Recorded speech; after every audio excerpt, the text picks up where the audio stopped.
저희 사무실이 디자인그룹 오즈라는 건축사 사무소를 하고 있고요.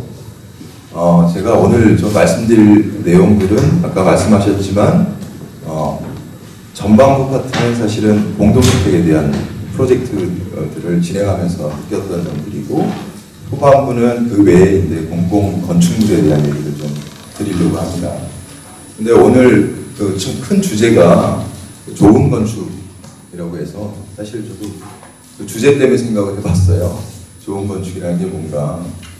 근데 저는 그냥 처음부터 그냥 아예 말씀드리고 시작하는 게 좋을 것 같아서 너무 되게 좋은 건축이라는 질문 자체가 굉장히 큰 질문인 것처럼 저는 생각하기에 좋은 건축이라는 게 여지가 있는 건축이라고 생각을 하거든요. 근데 아마 이제 여지라는 거를 단어를 찾아보시면 그게 이제 룸이라는 뜻이잖아요. 그러니까 룸으로 이제 번역을 되잖아요. 방이라고 하는. 그래서 사실 여지라는 거는 정말 그야말로 룸이죠. 어떤 뭘 할 수 있는 어떤 공간이고, 그게 어떤 행위를 촉발할 수 있는 공간이고, 그 외에 여러 가지 가능성들, 뭐 상상력이 될 수도 있고요. 굉장히 기능적인 것도 포함해서 그런 공간인 것 같습니다. 그래서 그런 거를 주는 건축이 좋은 건축이 아닌가 이런 생각을 좀 해요. 반면에 너무 꽉꽉 채우려고 하는 건축이 있는 것 같아요. 그걸 제가 나쁜 건축이라고 얘기하기 뭐하지만 그런 건축들이 있는 것 같습니다. 그래서 제가 처음 전반부는 몇 가지 슬라이드를 좀 보여드릴 텐데요. 각각 제가 생각할 때 이제 꾸역꾸역 많이 채우려고 하는 공간들, 그런 것들에 대해서 좀 보여드리려고 합니다. 그래서 일단은 자화상이라고 좀 붙여봤는데요. 일단 저건 것 같아요. 일단 저희 주변에서 보게 되는 단지, 아파트 단지의 어떤 이미지, 저런 모양이 아닐까?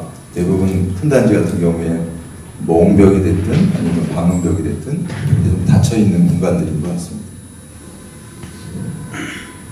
그리고 대부분의 아마 단지들이요, 이게 거의 대부분의 산지를 밀고 만들어진 단지가 많다 보니까 저는 레벨을 극복하기 위해서 굉장히 되게 섬세하게 지형을 읽거나 그런 경우가 되게 드물죠. 굉장히 경제적인 방식인 거죠. 그냥 한 번에 밀어버리는. 그러다 보니까 저희가 뭐 길을 걷거나 주변을 돌아다닐 때 보면 저런 풍경이 굉장히 익숙한 풍경인 것 같아요. 저런 풍경들. 그러니까 주변이 사실 어떤 뭐 프로그램이 담기거나 활동을 보거나 그런 것들이 아니라 뭐 기껏해야 있는 오프닝들이 대부분인데 주차에 들어가는 입구겠죠. 그리고 대부분 옹벽으로 이렇게 닫혀져 있는 공간들이 저희한테 굉장히 익숙하지만 다른 각도로 보면 굉장히 낯설은 풍경인 것 같습니다.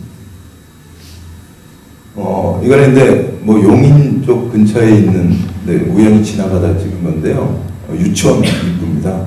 근데 이게 유치원이 단지 옆에 딱 있다 보니까 이상한 저렇게 바깥에서 뭐 주차하고 그래서요. 저렇게 막아뒀는데 저런 게 또 우리 주변에 근린의 또 모습이 아닌가, 좀 일반적으로 본다라고 하면 그런 모습이 아닌가 하는 생각이 듭니다. 조금 더 나가 보겠습니다. 이거는 근데 분당 쪽이에요. 여기 그 근생이죠. 우리한테 굉장히 익숙한 근생 시설. 아시다시피 우리나라는 이제 영세 자영업자 비율이 굉장히 높다 보니까 그만큼 단지 바깥에 저런 근생들이 하나의 싸구려 건물로 사실은 또 저희의 대부분의 공간의 모습을 규정하고 있고, 거기서 보시면 아시다시피 뭐 굉장히 뭐 여러 가지 간판이라든지 또 그런 것들이 주로 주요한 공공보행통로에 다 나와 있는 모습들입니다. 조금 더 작은 스케일의 골목을 보면 또 이런 풍경들이 펼쳐지는 건 뭐 여러분이 다 아시는 부분이니까 그렇게 굉장히 뭐 여러 가지 속에 되게 혼잡한 것 안에 있는 그런 느낌인 것 같아요. 도로로 좀 나가보면, 이건 그 중간에 공공건축입니다. 공공건축을 보면 제가 이제 오늘 보여드릴 몇 가지 프로젝트들이 대부분 그런데 공공건축 하면 굉장히 한 따라오는 것 중에 하나가 상징이에요. 그 상징의 그 늪을 빠져나오기 정말 어려운데요. 그 상징이 굉장히 어디든 하여튼 그게 있어야지 그게 공공이라고 생각하는 좀 그런 경향이 있는 것 같아요. 남양주 시청의 모습인데요. 대부분 저는 공공건축이 또 굉장히 안쪽에 마치 도시 아일랜드처럼 섬처럼 안에 고립되어 있는 경우가 많고, 그 다음에 도시 외곽에 빠져 있는 경우도 되게 많고, 새로운 뭐 시청 자리를 때 보시는 것처럼 제일 먼저 반기는 거는 상징인 거죠. 뭔가 상징적인 공간이 좀 담기는 그런 형태인 것 같습니다. 그 다음에 국도변의 모습이에요. 국도변에 보면 국도변이 굉장히 빠른 스피드로 지나가니까 거기서 뭔가 아이덴티티를 만들려고 하는 그 욕구가 한편으로는 굉장히 그 동화 속의 집 같은 뭐 이런 그런 심벌을 좀 채용한다든가 아니면 굉장히 극히 모던한데 되게 한국적인 되게 모던한 그런 것들이 있어요. 이상한 건축들이 막 만들어지고 하여튼 그런 여러 가지 건축들이 좀 난잡하게 들어서는 경향들이 있는 것 같습니다.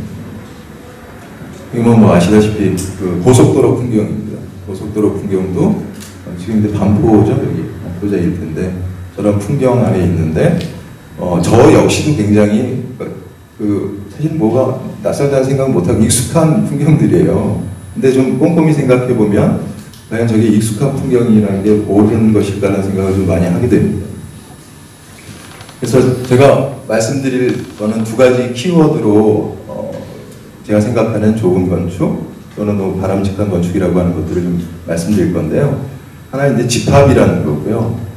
그 다음에 두 번째로 말씀드릴 건 길이라는 겁니다.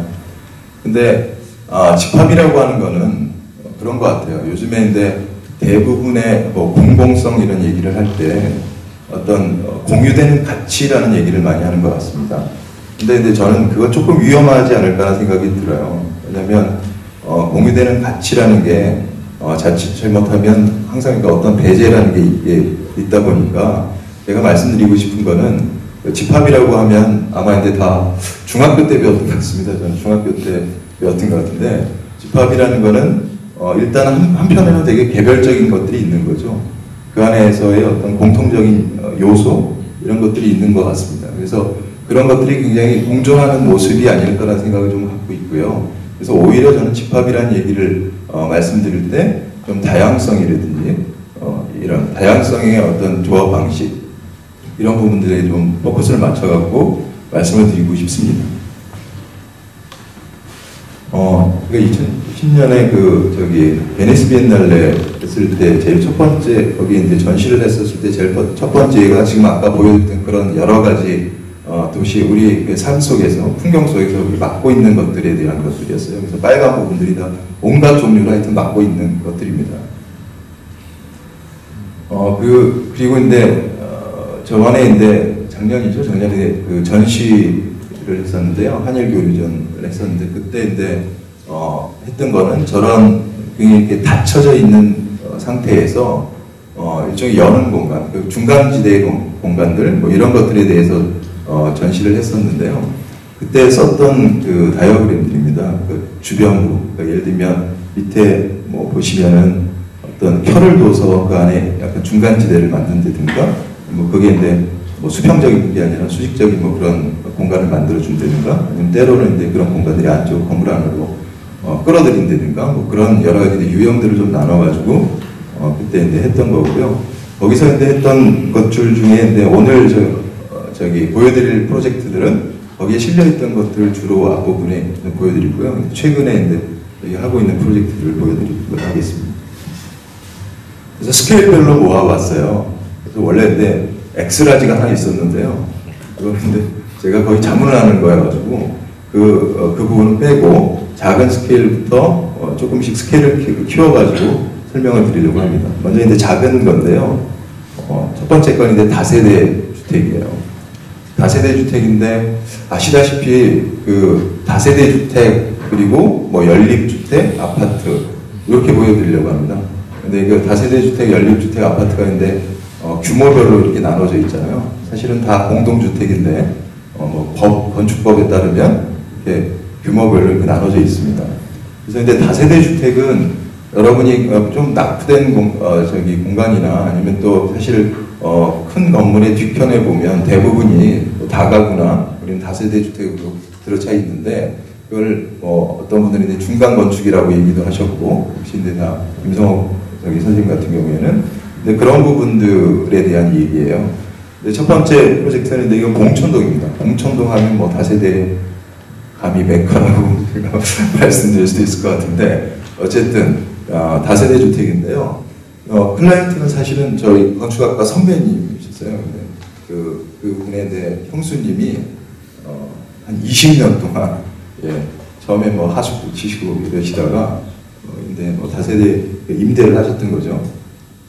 그래서 그 프로젝트를 처음에 근데 저희들이 이렇게 접했을 때 뭐 결론적으로 이렇게 말씀드리면 이게 뭐 저희가 3P 하우스라고 이렇게 했는데 왜 3P라 그러면 세 가지 P가 있어서 그랬는데요. 하나는 이제 내부에 있는 뭐 여기 있는 내용이 그겁니다. 하나는 퍼블릭 패스웨이를 하나 만들어 주겠다. 두 번째는 프라이빗한 코트야드를 하나 주겠다. 그다음에 세 번째는 퍼블릭 코트야드를 주겠다. 뭐 이런 얘기예요. 근데 그걸 이제 간단하게 설명을 드리겠습니다. 제일 먼저 클라이언트가 주문했던 요구사항은요, 한옥 같은 집에서 사시겠다는 거예요. 그럼 여기 사시면 안 되죠, 사실. 그래서 일단 한옥 같은 집을 사시겠다 그러는데, 그 한옥 같은 집이 뭐냐 그랬더니 중정을 갖고 있는 집이라고 얘기하시더라고요. 그리고 근데 요구사항 중에 하나는 또 뭐였냐면, 방이 필요가 없다. 뭐 이런 말씀을 하시더라고요. 그러면 거실이 크면 됩니까? 그랬더니, 그럴 필요도 없대요. 그래서 그냥 뭐 그냥 쉽게 얘기하면 작은 집에 사셔도 되는데 여기 10자짜리 장이 들어가는 공간 하나 있으면 좋겠다라는 게 기본적인 거였고, 그 다음에 대부분의 건축주들이 그렇다시피 용적률은 최대였으면 좋겠다는 거였어요. 방을 원룸이나 1.5룸 뭐 요즘 말하는 그런 방들로 하여튼 가득 채워줬으면 좋겠다는 게 요구사항이셨습니다. 그래서 이제 고민을 해봤는데요. 저희가 이제 생각할 때 여기가 이제 굉장히 두 개의 필지를 합해가지고 하나를 신축하는 거였는데요.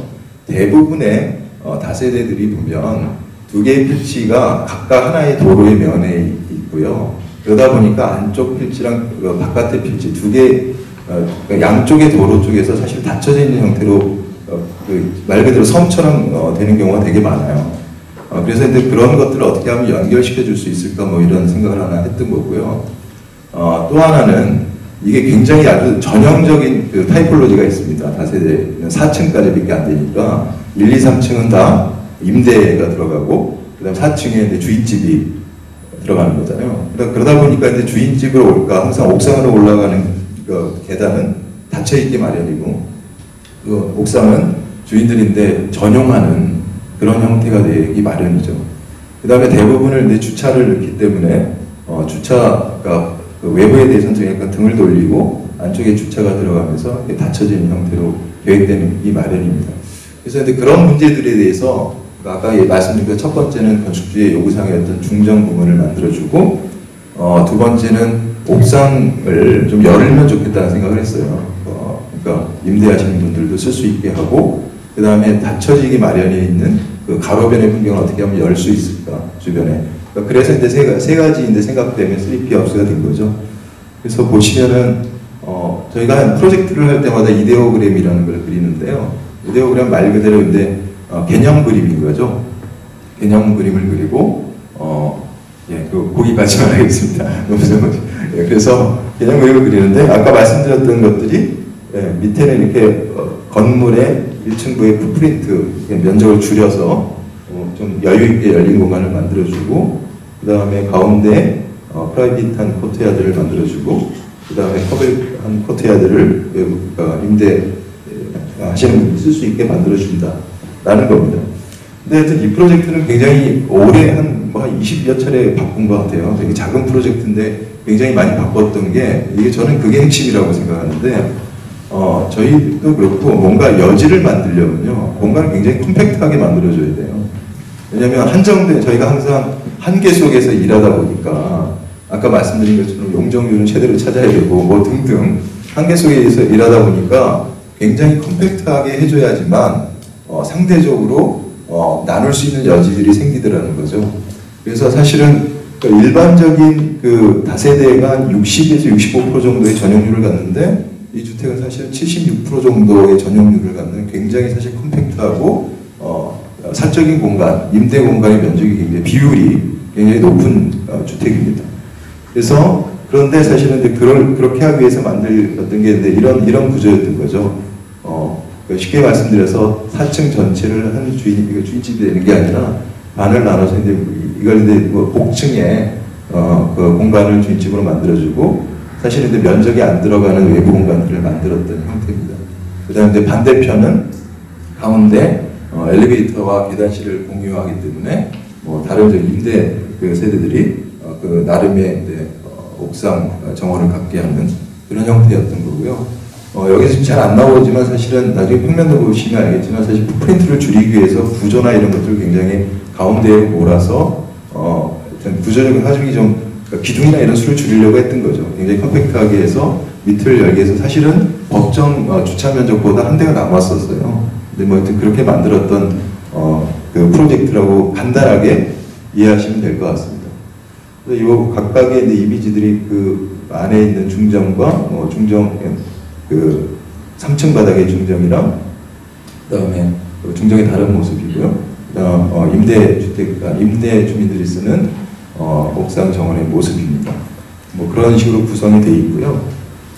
다음을 보시면 아까 말씀드린 것처럼 이 앞에 여기가 그 골목인데요. 막다른 골목이었어요. 막다른 골목이어서 근데 이쪽 주민분들은 뭐 이렇게 계속 나가셨던 거죠. 근데 뭐 이쪽을 열어서 사실 공용의 패스를 하나 준 겁니다. 근데 이거를 처음에 잘 쓰시다가 제가 최근에 한번 갔더니요. 그 길을 막으셨더라고요. 막으셨던 이유를 여쭤보니까 사람들이 굉장히 자주 많이 왔다 갔다 하셔서 거기 그 쓰레기를 무단 투척을 하는 경우가 굉장히 많았다고 하시더라고요. 그래서 뭐 시각적으로는 열어놨는데 앞에 펜스 같은 걸 하나 만드셔서 뭐 그게 또 공공적인 거겠죠. 잘 모르겠습니다. 그렇게 뭐 진화해 가는 건지 모르겠지만 어쨌든 그렇게 돼 있고요. 앞은 6m 도로로 돼 있는 주인 세대가 뒤쪽으로 면해 있는 형태로 돼 있는. 그래서 뭐 저기 보시는 것처럼 그 밑에는 전부 다 이게 원룸이랑 굉장히 컴팩트하게 그러니까 이 모든 그 구조적인 부분을 다 가운데에서 갖고 있는 거고요. 여기 1.5룸이 일부 있고 이 부분이 이제 중앙에 포트가 되어 있고 이 주인집 부분들이 이렇게 되어 있는 굉장히 간단한 구조입니다. 단면의 모습이 되겠고요. 아까 말씀드린 이쪽 부분이 이제 전면 6m 도로 왼쪽에 면한 거고 뒤쪽은 이제 막다른 골목 3m에 면해 있는 형태고요. 그래서 여기가 이제 한 대가 더 남은 부분이죠. 이렇게 지나가시도록 했던 프로젝트가 되겠습니다. 정면에 보는 뷰는 이렇고요. 그 다음에 이제 저희가 사실 이제 요 부분이 아까 말씀드린 퍼블릭 패스웨이가 되고 이쪽에 지금 약간 잘 안 보이는데 안쪽에 중정이 관련되어 있고요. 그 다음에 이제 이 다세대의 또 하나의 문제 중에 하나가 뭐냐면 창을 내기가 어렵다는 거예요. 창을 내면 주변에서 민원이 들어옵니다. 서로 막 프라이버시를 침해한다 그래서 근데 저희가 했던 거는 그냥 저희가 이제 대부분 이제 원룸에서 저도 예전에 원룸에 살 때를 생각해 보면 거의 방바닥에 붙어서 살거든요. 그래서 이제 저도 생각했던 게 어쨌든 자식 생활이라 거의 그 와식 생활을 합니다. 그래서 그 하단부는 약간 반투명의 유리를 쓰고요. 위는 이제 투명 유리를 쓰는 형태로 해갖고 그러니까 그런 것들 프라이버시 좀 이런 것들이 좀 침해를 좀 덜 받도록 했던 프로젝트이고요. 뒤쪽에 있는 그 3m 막다른 도로 쪽에서 본 풍경이고 여기가 이제 주인 세대가 되겠습니다. 그리고 이 부분이 이제 안쪽에 있는 중정이고 외부의 옥상 정원입니다. 근데 사실 이 프로젝트는 정말 저희가 힘들었어요. 왜냐면 또 하나 이제 요구사항을 빠뜨렸는데 직정사가 지는 집이랑 거의 같은 공사비를 해달라는 요구가 있어서 공사비 컨트롤하기 되게 힘들었고요. 그다음 또 하여튼 계속 동네에 하시는 분이 하게끔 했어요. 소개를 받아서 저희랑 같이 했던 팀이 하지 않고 그렇게 해서 굉장히 애로사항이 도면을 못 보셔가지고 애로사항이 있었던 프로젝트인데 어쨌든 그 요구사항을 맞춰드리긴 했어요. 그랬던 이유가 아까 말씀드린 것처럼 굉장히 컴팩트했기 때문에 평당 공사비가 이제 전체적으로 보면 좀 떨어지는 그런 효과가 있었던 거죠. 그 다음에 또 하나는 이제 그 위를 그렇게 쓰다 보니까 옥상 부분을 그러니까 전체적으로 다 옥상을 만든 게 아니라 반을 올려서 안쪽에 그러니까 깊숙한 안쪽에 만들어주고 그러다 보니까 하나 이제 더 엑스트라로 얻었던 게 다락 공간인 거죠. 저기 그 주인 집의 다락 공간이 사실은 그 위층 플로, 옥상 4층에 있는 플로어의 면적만큼 다락을 얻게 됐던 프로젝트. 다락을 올라가는 거고요. 예. 뭐 그런 뭐 실용적인 요구랑 아까 말씀드렸던 뭔가 공공적인 뭐 그런 것들을 만들려고 고분분투한 그런 프로젝트라고 생각하시면 될 것 같습니다. 근데 중간 규모의 건데요, 연립주택입니다. 지금 말씀드린 연립주택도 저희는 5층 이상이 되면 아파트가 되고요. 참고적으로 여기 건축 안 하시는 분들도 있으니까요. 5층보다 이제 4층까지는 그게 다세대나 연립주택으로 공동주택을 얘기합니다. 그러니까 이 프로젝트는 아까는 이제 민간 쪽에 있었던 프로젝트에서 민간 프로젝트에서 뭐 그런 걸 고민했다면 이거는 이제 공공이 발주한 프로젝트입니다. 공공이 발주한 프로젝트고 발주해 제가 하나를 빼먹었네요. 요것도 민간입니다. 근데 요것도 근데 간단하게 말씀드리면 이거는 이제 시행사가 있었어요. 시행사가 있었는데 시행사의 요구사항은 뭐였냐면요. 아까 대부분 비슷해요. 처음에 오실 때 하신 말씀은 여기가 되게 재밌는 사이트인 게 녹지 지역 이렇게 돼 있으면 보전 지역이나 이런 데를 보면요. 건폐율이 20%에 용적률 80%가 대부분입니다. 그러니까 그렇게 생각하시면 될 텐데 건폐율이라고 하는 거는 전체 땅에서 그 건물이 차지하는 면적이죠. 면적의 비율이죠. 근데 이 땅은 되게 재미있는 게요. 건폐율 20%에 용적률 100%고요. 근데 4층 이하네요. 이 건축하시는 분들은 말이 안 된다는 걸 아실 텐데, 그러니까 풋프린트가 20에 4를 곱하면 80이 최대가 돼야 될 텐데, 건폐율 20에 4층 이하에 용적률이 100%인 기가 막힌 사이트인 거죠. 근데 이런 게 되게 많아요. 이게 굉장히 익셉셔널한 케이스라고 생각했는데 그런 게 되게 많습니다. 근데 제가 좀 아주 짧게 말씀드릴 건 뭐냐면 건폐율의 여유를 주고 용적률을 컨트롤하는 게 훨씬 더 다양한 방식의 공간이 나올 수 있는 가능성이 있습니다. 근데 지금처럼 건폐율을 20%를 딱 주고 용적률 컨트롤하면요. 층수하면 그냥 찍어 올리는 건축밖에 안 되는 거죠. 그래서 그런 것들이 아직도 굉장히 많은 뭐 지역주거 같은 걸 보거나 그러면 그렇게 돼 있어서 디자인을 좀 창의적으로 할 수 있는 게 굉장히 어려워요. 그런 게. 근데 어쨌든 그런 사이트였어요. 근데 이제 시행사는 결국 저희가 되게 애착이 많은 프로젝트였는데 시행사가 중간에 망하는 바람에 중간에 이제 여기 스톱됐는데 시행사가 요구했던 건 뭐냐면 그거예요. 용적률을 최대로 해주고 그런데 좀 다른 거를 했으면 좋겠다는 거죠. 이게 미치는 거죠, 이게. 그래서 이제 저희들이 이제 고민했던 거는 뭐 이런 형태에서 결과적으로 사실은 외관을 바깥에서 보면 그냥 4층짜리 일반적인 연립의 형태, 뭐 이건 아파트겠죠. 근데 하여튼 요 하나로만 연립일 수 있겠지만 이게 반복되니까. 근데 어쨌든 그런 형태에서 4층 이하였어요. 근데 저희가 생각해보면 뭐 여러 가지를 해봤어요. 듀플렉스, 그러니까 복층 타입도 해보고 스킵된 플로어도 만들어보고 하다가 저희가 이제 그냥 이걸 명명하기는 스킵트 듀플렉스라고 해서 약간 어긋난 복층 타입이라고 저희는 얘기를 했는데 그러니까 지금 이 노란 게 한 집입니다. 그다음에 이렇게 한 집이고요. 이렇게 한 집이고 이렇게 한 집이에요. 근데 그랬던 이유는 뭐냐면 우리나라의 법이요. 법 중에 지하층은 서비스 면적으로 들어가게 할 수 있고요.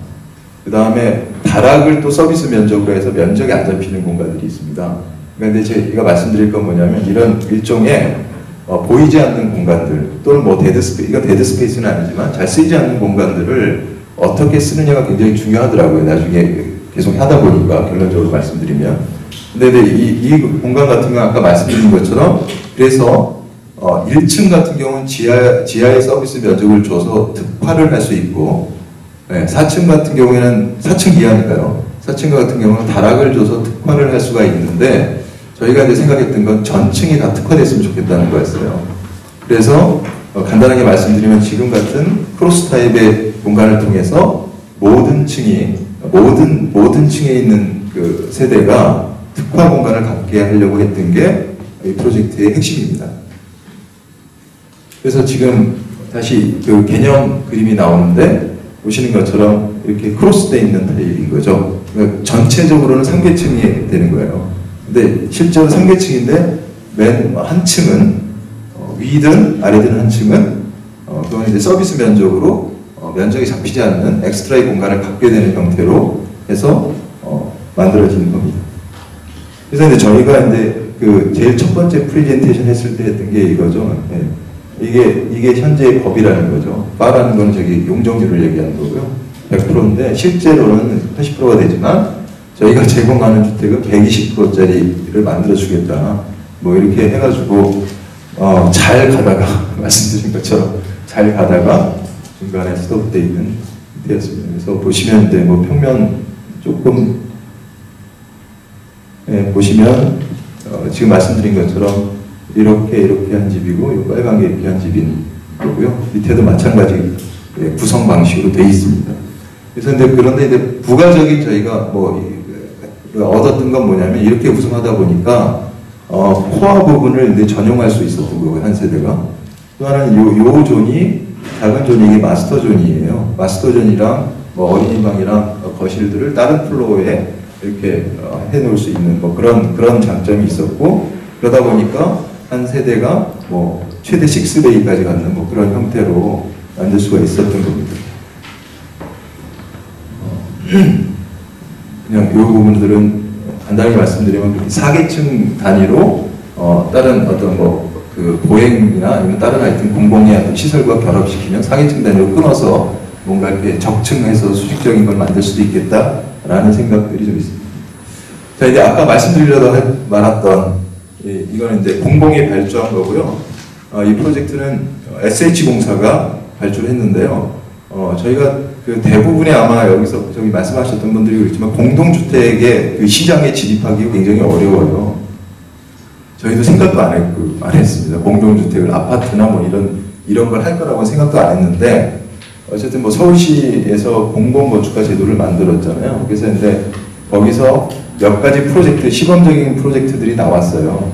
그래서 근데 공공건축가를 대상으로 한 지명현상이 나와서 했는데 덜컥 됐습니다. 그 말 그대로 덜컥대가 굉장히 힘들었는데요. 안 해보던 거여서. 근데 덜컥 됐는데 저희는 공동주택이 그렇게 힘든지 처음 알았어요, 진짜. 너무 힘들었던 게 덜컥 되고 계약하려니까 가업지시서를 300페이지를 주더라고요. 한 번에 다. 그래서 그 읽어보지도 못했어요. 근데 그 300페이지짜리를 넘겨보는데 이게 정말 이걸 어떻게 지켜가면서 해야 될지 잘 모르겠더라고요. 너무 세세한 걸 다 규정해 놓고 있는데 이게 현실이랑 너무 동떨어진 얘기들이 너무 많은 거예요. 그래서 근데 사실은 이 프로젝트를 설명하려는 여러 가지 방법으로 제가 설명을 드리는데요. 한쪽으로는 공공건축의 문제점으로도 설명드리고 아니면 저 공간의 뭐 질에 대해서도 설명드리고 하는데 오늘 간단하게 두 개를 다 섞어서 말씀을 드릴게요. 근데 저희가 제일 첫 번째 했던 건 뭐냐면 저 프로젝트가 아파트로 나온 프로젝트입니다. 아파트로 나왔는데 첫 번째 저희가 했던 거는 뭐냐, 아파트를 바꿨어요. 아파트로 들어갈 수 있는 땅이 아니었거든요. 저희가 판단할 때. 그게 뭐였냐면 굉장히 좁고 긴 땅이었습니다. 저 프로젝트가. 보시면 이 건물이 지금 여기가 14m 정도밖에 안 돼요. 그리고 이렇게 안쪽으로 굉장히 긴 공간이었는데 저걸 아파트로 나왔어요. 보금자리. 그래서 저기 보금자리 주택입니다. 그렇게 안 보이시죠? 근데 이렇게 보니까요, 또 법에 대한 얘기입니다. 그냥 간단하게. 아파트가 들어가려면 대지안의 공지 기준이라는 게 있어서 건물이 이격되는 게 있어요. 근데 그게, 어떨 땐 좋은 점이면 어떨 땐 굉장히 불합리할 때가 있거든요. 근데 이제 저렇게 좁고 긴 대지에서 건물이 들어가다 보니까 그렇게 해두면, 원래 당초에 얘기했던 지금 31세대가 들어가 있는데, 31세대가 죽었다 깨도 들어갈 수가 없는 그런 거예요. 그럼 물론 세대수를 줄일 수도 있겠죠. 근데 세대수를 줄일 수 있겠지만 이게 근데 뭐냐면 그러면 다 임대에 부담이 되니까 그러지도 못하는 그런 상황이었던 겁니다. 그래서 저희가 이제 제안했던 거는 왜 보금자리 주택이든 뭐든 이런 게 아파트만 되느냐. 그래서 근데 일단 형식을 연립주택으로 바꿔보자고 했던 거예요. 그래서 일단은 뭐 그 외에 여러 가지 이유들이 있었는데 그래서 저걸 첫 번째로는 유형을 좀 바꾸려고 했습니다. 그래서 이게 아파트가 아니라 연립주택으로 설계되고 시공됐습니다. 두 번째는요, 코드에 대한 거예요. 근데 코드에 대한 게 뭐냐면 아까 300페이지의 그거를 근데 저희도 찬찬히 읽어봤는데 말이 안 되는 게 너무 많은 겁니다. 예를 들면 저기는 지금 전용 면적이요 14제곱미터짜리 굉장히 작은 주택이에요. 원룸입니다. 임대주택이고요. 근데 저거를 대형 저기 평형대의 기준으로 맞춰놨기 때문에 예를 들면 3점 몇 미터가 돼야 되고 층고가. 근데 저 땅에는 3점 몇 미터로 계획할 수가 없는 땅이었어요. 아까 얘기했듯이 볼륨이 그렇게 들어가기도 어렵고 또 하나 14제곱미터 굉장히 작은 주택이기 때문에 그 똑같은 뭐 예를 들면 그걸 40평짜리랑 똑같은 높이로 이렇게 할 필요는 없었던 뭐 그런 것도 있었고요. 그걸 떠나서 제일 큰 문제는 뭐였냐면요. 여태까지 택지 개발식으로 뭐 100세대, 몇천 세대 이런 거를 대규모로 공급하시다 보니까 여태까지 SH가 그러다 보니까 그 기준으로 저렇게 작은 건축을 똑같은 기준으로 저거를 규제하다 보니까 터무니없는 일들이 벌어지기 시작한 겁니다. 그러니까 예를 들면 이런 거죠. 뭐 친환경 건축물 인증을 받아야 돼요. 무조건 공동주택이니까 이게 다세대든 연립이든 공동주택이잖아요. 그러다 보니까 이제 인증을 받는데 인증 규준을 보니까 이런 거죠. 뭐 지하층을 파서 지하 펌프실을 넣고 펌프를 뭐 자동 제어를 하면 1점 예를 들면 이게 매뉴얼식 접근이잖아요. 정량적인 지표 관리. 그래서 그러다 보니까 저긴 지하가 필요 없는데 지하가 없기 때문에 못하게 되는 거죠. 그러면 점수를 못 따요. 점수를 못 따면 친환경 건축물이 안 돼요. 쉽게 얘기하면 이런 일들이 벌어지는 거예요. 간단하게 말씀드리면 그 외에도 굉장히 아주 깜짝 놀라시는 여러 가지 일들이 있었는데 어쨌든 그래요. 그래서 이제 두 번째 거는 뭐냐면 코드를 좀 변경하고 싶다. 그래서 저희가 그 입증하라고 그러더라고요. 왜 안 되는지. 그래서 한 달 정도 입증을 했어요. 한 달 정도 데이터를 가지고 입증을 했습니다. 그래서 금년 3월에 중소건축물 조례가 바뀌었어요. 조례가 바뀌었거든요. 굉장히 저희는 되게 그게 뿌듯한데 어쨌든 예외 조항을 만들어서 조례를 바꿨습니다. 그런데 그 다음에 저희가 했던 게 정산이었어요. 정산. 왜냐면 그래서 그런 걸 안 해도 된다 그러니까 그걸 까시기 시작하더라고요. 그러니까 얼마 해가지고. 어차피 이거는 돈이 안 되는 프로젝트였는데요. 손실의 규모는 굉장히 늘었습니다. 그런데 또한 뭐 그렇게 그런 일들이 벌어졌고 어쨌든 그런 일들이 있었어요. 근데 세 번째는 뭐였냐면 방식에 대한 걸 좀 묻고 싶었어요. 뭐냐면 이게 뭐 그전에도 하나의 사례가 있긴 있지만 몇 개 사례가 있긴 했지만 저게 이제 벽식 아파트라고 해서 벽이 그냥 쭉 내려오는 그게 반복되는 게 아니라 기둥보식으로 기둥과 모타입으로 하는 RC조로 했던 거의 첫 세대 프로젝트 중에 하나입니다. 그렇게 했던 이유는 왜냐하면 이게 그러면 벽식은 굉장히 그 벽을 따라서 디자인이 되는 거잖아요. 쉽게 얘기하면. 그래서 근데 디자인의 유연성도 좀 생기고 나중에 저게 뭐 다른 용도로 가더라도 벽을 털거나 두 세대를 합치거나 이런 것들이 쉬워지니까요. 기둥보식이. 그래서 기둥보식을 했는데 근데 기둥보식이 저희가 생각할 때 기둥보식이 가장 중요한 것 중에 하나는 다양한 방식의 수직적인 조합이 가능하다는 거잖아요. 그래서 어떻게 하면 31세대가 아까 보여드렸던 프로젝트처럼 매층이 좀 다르게 될 수 있을까라는 걸 아까 다양성이라고 얘기했잖아요. 그런 것들을 좀 고민해 보기 시작했어요. 그게 이제 지금 이 모형에서 간단하게 말씀드리면 한 층이 비워져서 여기 전부 주차라는 거고요. 그 다음에 요렇게 두 개랑 요렇게 두 개가 엇갈려 가지고 이렇게 적층돼 있는 쌓여져 있는 형태입니다. 그래서 저희가 얻으려고 했던 건 뭐냐면 이쪽 부분이 예전에 근데 관습적으로 보행로로 쓰셨던 부분이어서 이쪽 부분을 좀 열고 싶었어요. 조금 그나마 좀 여지를 14제곱미터, 14m밖에 안 되지만 이쪽에 여지를 둬서 요게 이제 그 아주 저스트한 법적으로 규정되어 있는 딱 맞춘 복도 폭이에요. 근데 이건 그거에 한 2배 정도 되는 일종의 커뮤니티 데크를 만들고 싶었던 거고요. 그리고 위로 올라가면 요거 이만큼 썼다고 욕먹을 것 같아서 그래서 이렇게 엇갈려서 올려놓고 이쪽 부분은 뭐 다 이게 복도식이니까 복도를 두되 여기 이렇게 어긋나니까 근데 여기가 남잖아요. 지붕이 안 생기는. 그래서 여기는 공용의 테라스를 두는 걸로 해서 여기 2층, 3층, 4층을 좀 특화시키고요.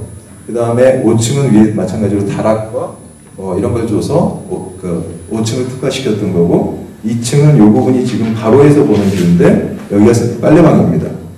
빨래방과 앞에 데크를 이렇게 묶어서 2층을 특화시키고 그 다음에 3층은 이게 매달려 있는 복도를 둬서 뭔가 이런 공간감을 좀 느끼게 해주려고 했던 거고 거기에는 뭐 그런 걸 둬가지고 이걸 특화시켰습니다.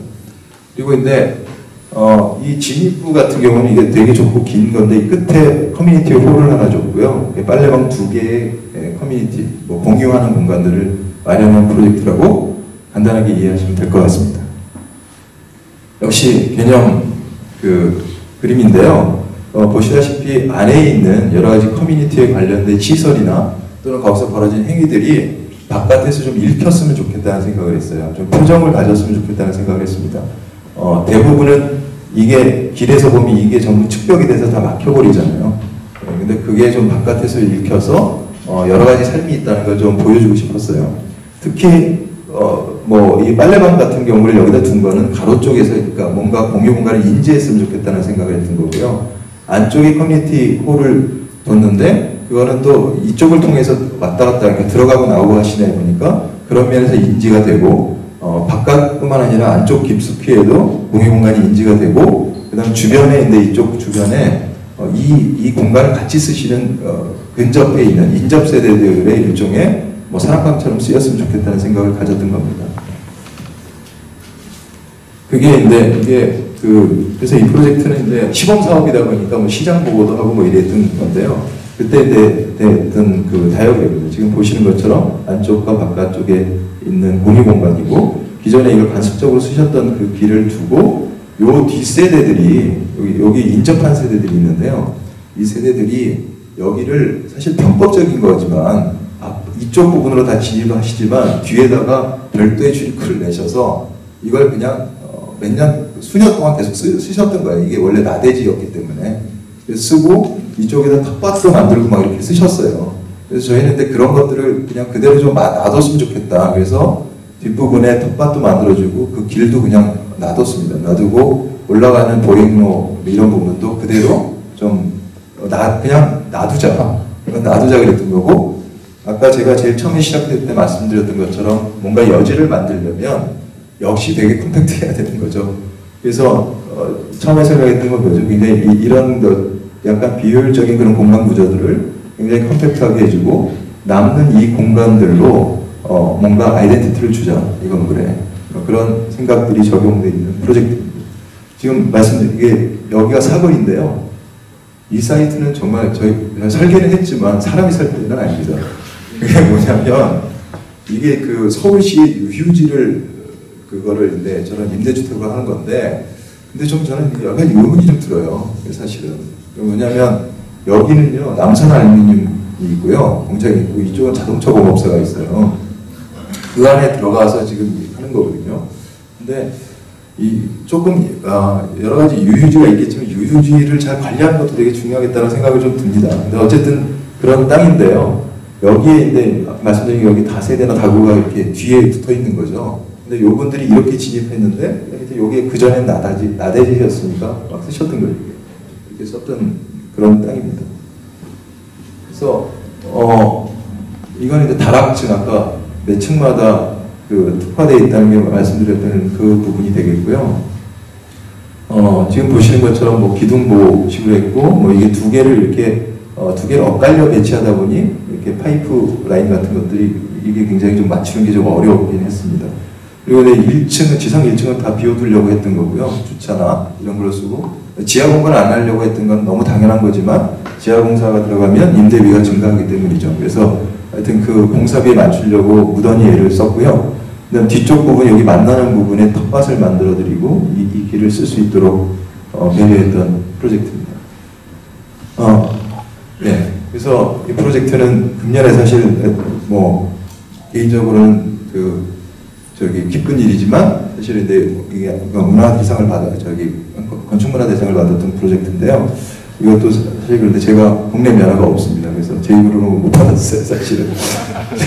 근데 어쨌든 지금 보시는 것처럼 아까 말씀드린 것처럼 이런 공간들을 만들려고 했던 거고요. 외부에서 보면 이게 이제 일반적인 저기 연립의 모습이죠. 예, 말씀드렸던 이렇게 뭐 표정을 가지면 좋겠다는 거고 그 전에 쓰셨던 모습들이에요. 뒷부분 그것들을 좀 정리해드리는 수준으로 했던 겁니다. 그리고 이 부분은 이제 그 빨래방에서 예, 제가 프로젝트 끝나고 앉아 있는 건데요. 이 의자는 저희들이 기부를 했어요. 돈이 없다고 해서 그래서 벤치를 기부하라고 해가지고 하여튼 뭐 그랬던 거고 뒷부분에 이제 커뮤니티 홀이랑 마당 쪽 이런 부분이고요. 그 다음에 이제 그 복도 부분에는 저희가 이렇게 그 공용 창고를 만들어 드렸어요. 창고를 만들었던 거는 이제 저도 예전에 아까 말씀드린 것처럼 원룸이나 이런 거 살았을 때 생각해 보면 와식 생활과 더불어 굉장히 중요한 것들 중에 하나가 어디에 놀 데가 없고 항상 어지러워 있잖아요. 그래서 그거를 이제 세대 내부에 만들기는 어려우니까 너무 작은 공간이어서 바깥에 만들었던 거고요. 복도 쪽에. 그리고 또 하나는 근데 사실 보시면 이게 반투명 유리예요. 창고를 처음에는 그냥 막으려고 했다가 반투명 유리로 넣었던 이유는 실제로 나중에 저희가 방문해서 보니까 그 약간 예측했던 대로 어떤 분이 사는지를 좀 알겠더라고요. 그 창고 안의 모습을 보면서 뭐 어린이가 있는 집은 당연히 딱 보이고요. 뭐 그런 것들이 바깥에 좀 드러났으면 좋겠다, 라이프 스타일이. 그런 생각을 좀 갖고 디자인했습니다. 그래서 보시면 이 건물 되게 싼 건물인데요. 하여튼 공용부만큼은 이것들이 좀 거기서 공간감을 좀 느낄 수 있으면 좋겠다는 생각이 들어서 매층이 좀 다른 형태의 그 오프닝과 이런 것들을 갖고 있고요.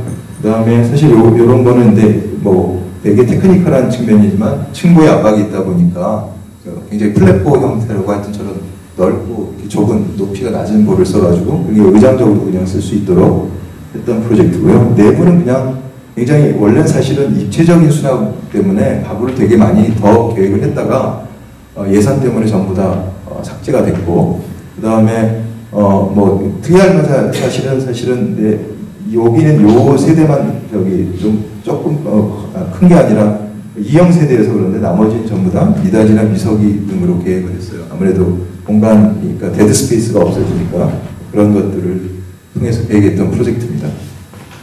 이번에는 조금 큰 걸로 이제 하겠습니다. 큰 걸로 갔는데 아까 말씀드린 것처럼 공동주택을 해본 일이 없다가요.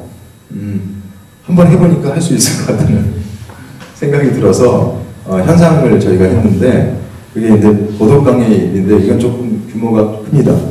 그래서 이제 프로젝트를 했는데 다행히도 당선이 됐어요. 당선이 돼서 저희가 이제 파크이즈라는 데랑 같이 해서 여기 이제 같이 공동으로 해서 프로젝트가 당선됐는데 이때 저희들이 고민했던 건 뭐냐면 조금 이제 도시적 스케일에서 대부분 요즘에 이제 가로와의 연계성 때문에 연도형이라고 해서 가로와 이렇게 같이 나란히 가는 뭐 이런 공동주택 이런 얘기를 하잖아요. 가로와 이렇게 반응하는.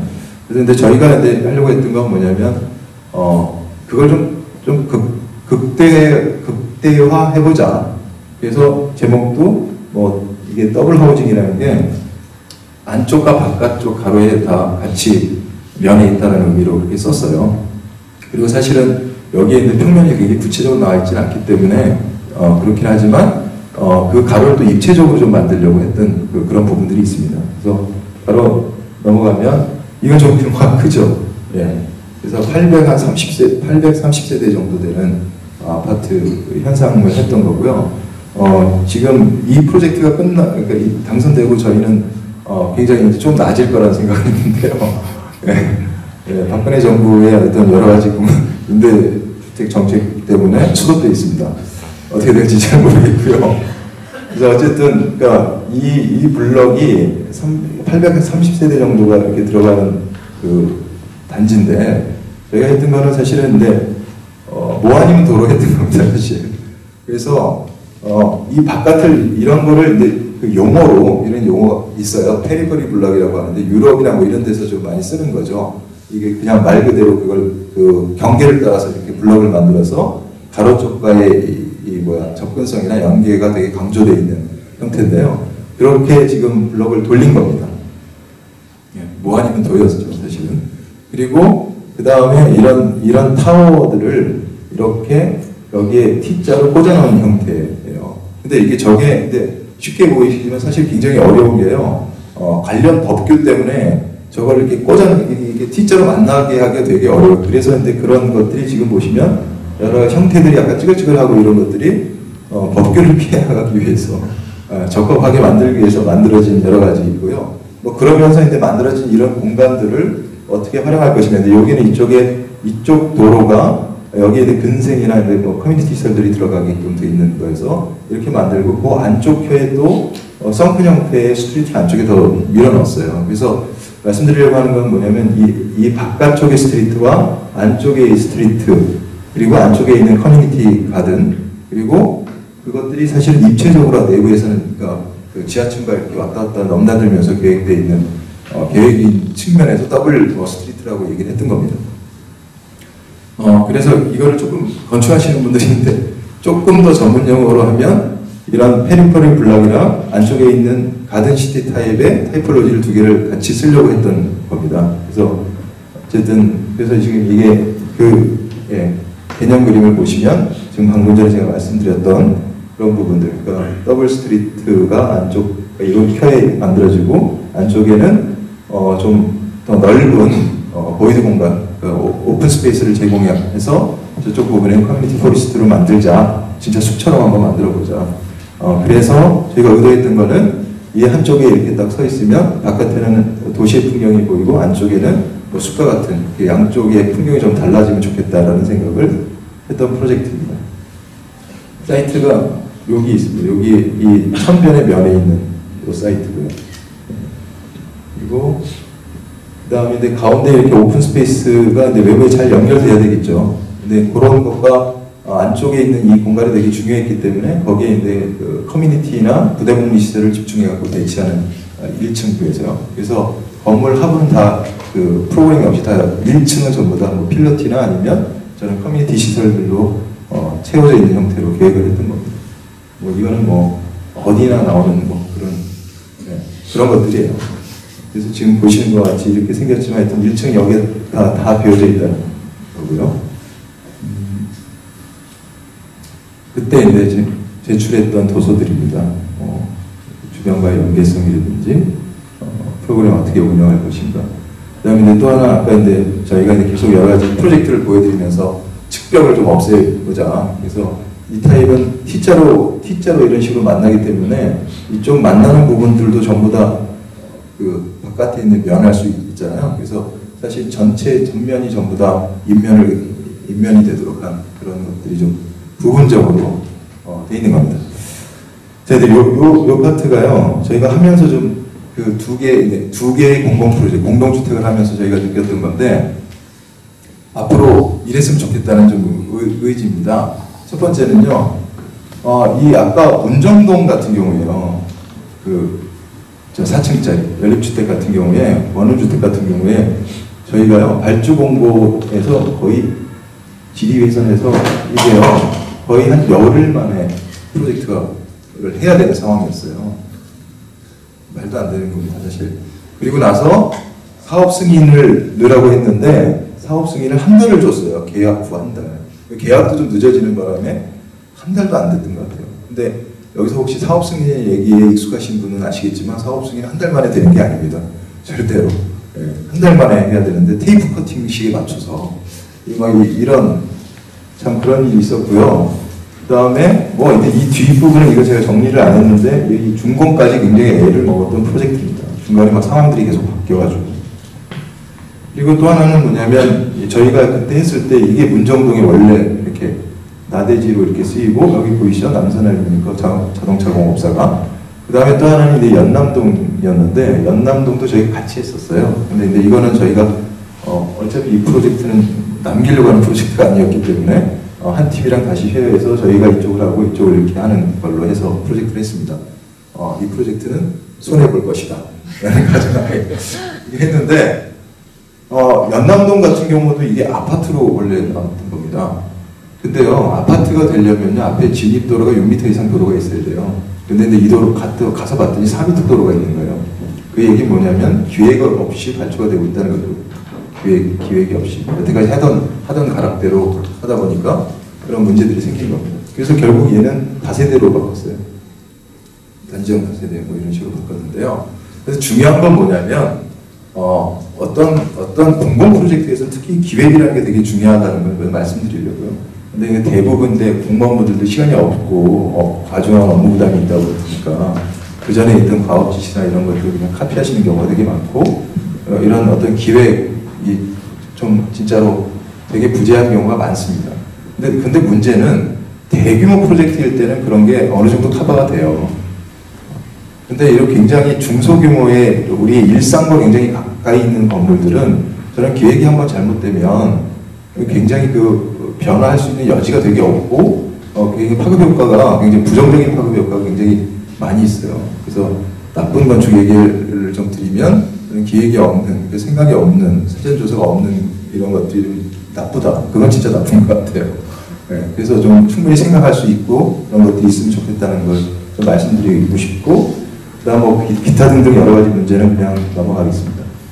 그 다음에 또 하나는 아까 이게 설교의 영역 기간에 대한 건데요. 제가 이 말씀을 드리려고 하는 거는 특히 한 포인트를 좀 짚고 넘어가고 싶은데 우리의 모든 영역이라는 게 디자인 영역이라는 게 이런 액션 베이스로 돼 있어요. 그러니까 액션 베이스라는 게 뭐냐면 예를 들면 사업 승인 접수하면 몇 프로 이렇게 어떤 행위별, 그러니까 어떤 인허가나 이런 스케줄별로 돼 있단 말이죠. 근데 사실은 아까 말씀드린 것처럼 한 달의 시간을 걸쳐서 기존에 있는 제도의 문제점이나 법규의 문제점을 체크하는 이런 거는 어디에도 이걸 인정될 수 있는 방법은 없는 거죠. 어디에도. 그러니까 다 사실은 그걸 설계하는 사람이 부담이 되는 거잖아요. 그래서 그런 데는 사실은 이런 타임 베이스, 시간의 방식으로 이런 걸 산정하는 좀 시스템이 필요하다. 저는 특히 이런 게 필요할 것 같은 게 요즘에 마을 가꾸기나 이런 게 하는데 마을 가꾸기 같은 데는 정말로 단기간에 어떤 효과가 나오는 데가 아니에요. 굉장히 오랜 시간 동안 그 안에 커뮤니케이션도 있었고 여러 가지 일들이 벌어지는데 그런 것들을 액션 베이스로 정리한다 그러면 그거 하실 수 있는 분들이 물론 굉장히 좋은 의도를 갖고 계신 분도 많겠지만 그게 쉬운 일이 아니라는 거죠. 그런 부분들 좀 얘기 드리고 싶고요.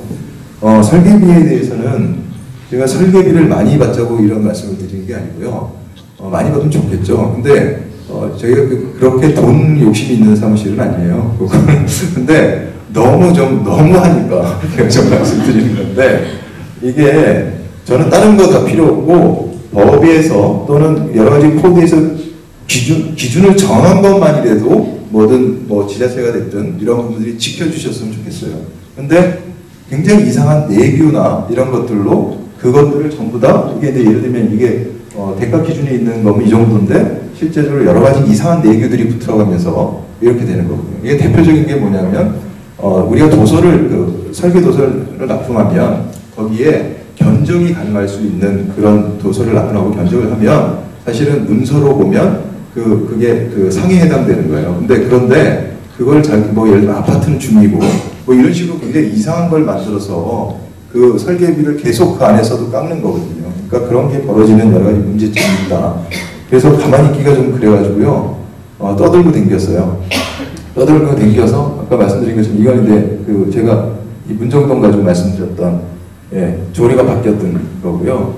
그 다음에 이거는 이게 이제 아까 방금 전에 보여드렸던 프로젝트인데 이 프로젝트에서는 저희가 계약을 하려고 갔더니 이게 원래 당초 현상 설계에 나왔던 게 오픈해서 말씀드린 20억짜리 프로젝트였습니다. 설계비가. 근데 20억짜리 프로젝트였는데요. 저희한테 얼마에 계약하자고 그랬냐면 8억 얼마에 계약하자고 했어요. 8억 6천만 원에. 근데 20억이라는 게요. 아까 굉장히 큰 돈인 건 사실이지만 건축사 업무 기준, 대가 기준으로 하면 이게 30몇 억이 돼야 되는 프로젝트입니다. 근데 그만큼 큰 프로젝트죠. 근데 이게 8억 얼마에 계약하재요. 그래서 왜 그러냐 그랬더니 이게 두 동이랍니다. 이게 뭐냐면 이게 두 동이래요. 한 동, 두 동. 그래서 도대체 그게 뭐냐. 동수감률이라는 이상한 게 있는데 반복해갖고 하면 설계를 깎는 됩니다. 그러니까 그 취지는 알겠어요. 무슨 얘기인지.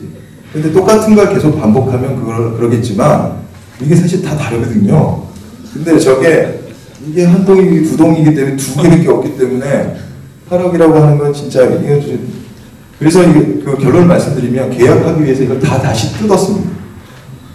뜯고 다시 붙이려고요. 근데 그렇게 하면 분명 정산의 요구가 있을 것 같은데요. 뭐 그건 그때가 그래도 하여튼 그런데 또 하나 그래서 근데 이거 도저히 안 되겠다 싶어가지고 지금 현재 벌어지는 여러 가지 문제가 있으니 바꿔달라고 요청을 드렸어요.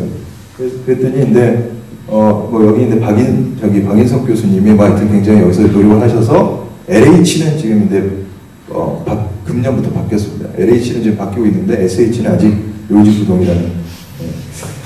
그리고 근데 이런 프로젝트를 하면서 느꼈던 건데 요즘에 이제 뭐 사회의 변화가 있잖아요. 인구 구성비도 변화하고 그래서 뭐 1인 세대도 많고 근데 이런 변화가 있는데 1인 세대가 많아진다 뭐 이런 것보다도 굉장히 여러 가지 다양한 요구가 있다는 거죠. 사회에는 다른 방식의 거주가 있고 그런 것들이 있는 것 같습니다. 근데 이거는 뭐 여러분들이 뭐 신문지상에서 굉장히 다 보셨기 때문에 뭐 진짜 초고령 사회고 초저출산 사회고 뭐 나홀로 사회고 이렇잖아요. 근데 하여튼 굉장히 다른 방식의 삶의 방식들이 있는데 공급이라는 거는 항상 굉장히 획일적이라는 거에 대해서 다시 한번 우리가 질문을 해야 되지 않을까. 그리고 근데 그 질문이 쉽지만은 않은 게 온갖 제도적인 장벽이 분명히 있어요. 그런 것들을 뭐 극복해 나가야 되는 것도 있는 것 같습니다. 좀 긍정적인 말씀을 드리면 긍정적인 거는 저희가 이게 보면 저희 어떤 법이나 제도의 변화를 좀 따라가 보면 조금씩 긍정적인 부분이 있어요. 그냥 간단하게 말씀드리면 뭐 예를 들면 그 사람 맞춤의 설계가 안 됐죠. 여태까지는 그냥 임대주택 같은 거 마찬가지로 그냥 제공하면 그냥 어떤 분이든 들어와서 하는 건데 점점 이제 그 타겟 그룹 사실분들이 좀 나눠지죠. 특별 공급의 형태로. 그래서 뭐 그게 예를 들면 예전에 다자녀부터 지금 외국에서 요즘에 문제되는 공무원까지 뭐 공무원 특별 공급까지 하여튼 그런 것들이 어떤 측면에서 보면 계속 수요층의 예측이라는 게 되게 중요하다는 것을 반증하고 있는 거고 그 다음에 장소 맞춤이라는 건 특별 건축 구역이라는 게 있어요. 그러면 여기서는 몇 가지 그 건축적인 거에 대해서 여지를 줍니다. 특히 용도나 이런 부분들에 대해서. 근데 이것들도 예전까지는 2008년에 만들어졌지만 이게 그전에는 국토해양부 장관이 승인했어야 됐지만 지정했지만 이게 지자체로 넘어온 게 2010년이에요. 지자체 단위에 사실은 지역 단위에 이런 계획이 돼야 되고 그래야지 훨씬 장소 맞춤의 계획이 될 수 있겠죠. 그러니까 그러다 보니까 이런 것도 조금 더 유연해진 게 사실입니다. 그 다음에 공간 맞춤이라는 거는 이제 금년 말부터는 지하층의 분양, 주택의 분양부터 시작해서 여러 가지 뭐 이런 것들이 조금 더 유연한 형태로 지금 바뀌고 있는 중이거든요. 그런 부분들도 굉장히 뭐 공간의 유연성이나 이런 것들에 대해서 조금 더 좋아질 수 있는 여러 가지 긍정적인 요소는 있다. 그리고 그 방향으로 바뀌어가고 있는 건 사실인 것 같습니다. 제가 여러 가지 말씀을 드렸지만 만약에 공공건축가 제도 같은 게 없었으면 저희가 저런 프로젝트 해볼 기회조차도 없었을 거예요. 그러니까 분명히 긍정적인 요소는 있다. 근데 아직도 멀은 것 같고 그 안에서 저희들이 계속 바꿔야 될 것들, 더 좋은 방향으로 해야 될 것들이 굉장히 많을 것 같다는 생각이 듭니다. 이 두 개의 프로젝트는 떨어진 프로젝트입니다. 떨어진 프로젝트였는데요. 그냥 간단하게만 말씀드리면 은평 그 미래도시주거인가요? 저희가 여기서 좀 보여드리려고 했던 건 이거였는데요. 이건 뭐냐면 저희가 수요자를 예측한 거예요. 왜냐하면 은평뉴타운은 이게 특별 공급 형태로 다자녀와 신혼부부에 대한 포션이 있었고 저희들이 이걸 분석해 봤는데 뭐 10개 정도의 이전의 어떤 그 임대주택의 성을 한번 분석해 봤어요. 그래서 그거에 따라서 저희가 시뮬레이션을 해본 겁니다. 그 안에는 이 정도의 사람들이 다양한 거주자가 들어갈 수 있겠다는 게 핵심이었고요. 예, 공간적으로는 뭐 거의 할 여지가 없어서 했는데 안 됐습니다. 이게 되게 중요했던 거고, 그다음에 이거는 근데 LH공사에서 뭐 LH 50주년을 맞이해서 뭐 미래 아파트 뭐 한다고 해서 했던 거였는데요. 여기서 저희가 하려고 했던 건 뭐냐면 유형에 대해서 좀 물어보려고 했던 거예요. 아파트 단지는 아파트만 들어갈 수 있는가. 그래서 사실은 여기에 뭐 접지형 뭐 이렇게 돼 있는데 쉽게 말씀드리면 단독주택부터 아파트를 다 섞었던 겁니다. 이렇게 했던 건데요. 역시 떨어졌습니다. 네, 떨어졌고요. 하여튼 그런 거를 좀 질문하고 싶은 거죠. 이 그림은 아시다시피 인타임이라는 영화의 포스터인데 되게 제가 쇼킹했던 거는 미래는 굉장히 타임이 진짜 돈이죠. 근데 더 중요한 거는 아까 타임 베이스의 이런 거를 좀 가짜라고 얘기하려고 이 이미지를 넣었던 거고요. 여기까지가 대략적으로 공동주택에 대해서 말씀드리는 장이 되겠고 좀 제가 빨리 해야 될 것 같아요. 시간이 그래서 좀 스피드를 내서 말씀드리면, 근데 뒷부분 파트는 길에 대한 건데요. 근데 그 길, 그러니까 연계성 같은 거죠. 도시와의 연계성. 근데 그걸 다 다른 얘기로 하면, 이게 아까 제가 몇 가지 프로젝트를 처음 스타트할 때 보여드렸지만, 우리가 대부분 닫힌 공간에서 한다는 건 뭐냐면, 다른 것들을 경험하기가 되게 어려워지는 거잖아요. 다시 생각하시면. 그러면 예전에 저도 근데 아이를 키울 때 보면 애들은 같은 애들만 만나는 것 같아요. 왜냐하면 애들이 학원으로 이동할 때도 뭐 학원 버스 타고 그러고 다른 사람을 경험할 다른 유형의 다른 계층의 이런 사람들을 경험할 그런 것들이 없는데 요지는 뭐냐면 다양한 공간을 만드는 것도 중요하지만 그게 어떻게 연결되어 있느냐도 되게 중요하다는 말씀을 좀 드리려고 하는 겁니다. 그래서 이거는 이기찬 선생님이 예전에 뭐 60, 70년대 그 서울의 골목에 대한 골목 풍경이라는 그런 사진집이었죠. 근데 예전에 한번 전시회가 있어서 전시회 때 그냥 쭉 찍은 겁니다. 그냥 쭉 보시면 될 것 같아요.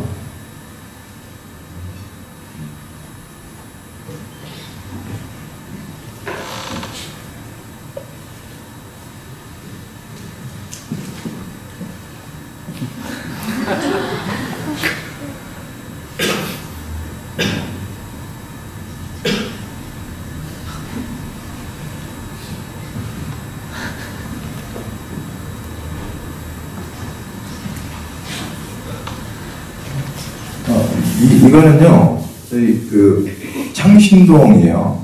여기 동대문 동장인가요? 하여튼 동대문 맞죠? 예, 동대문 여기 내리면 창신길을 제일 초입에 있는 사진관입니다. 되게 오래된 사진관인 것 같아요. 포스가 느껴지시죠? 여기 또 특히인데 외국인 분들도 되게 많이 살고 그러시니까 뭐 그때 필요한 사진들이 있을 거예요. 뭐 여권 사진도 필요할 테고 뭐 잘 모르겠지만. 그런 사진들이 있을 것 같습니다. 하여튼 그 사진관이고 이발소가 거의 요즘에 안 나와 있는데 가운데 보면 이런 것들이 남아 있어요. 저 할아버지 어르신이 굉장히 친절하시더라고요. 그다음에 뭐 이런 풍경들이 있죠. 길에서 벌어지는. 뭐 갈래갈래 이런 길들이 있는데 길들 주변에 뭐 대부분이 슈퍼나 뭐 천막집이나 뭐 등등 그런 것들이 많이 위치해 있죠.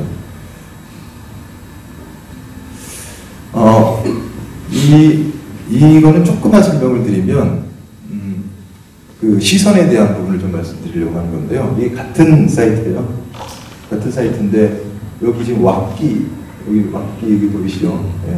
밑에서 위로 봤을 때 풍경이고 위에서 밑으로 내려다 봤을 때 풍경인데 굉장히 다른 느낌이 들죠.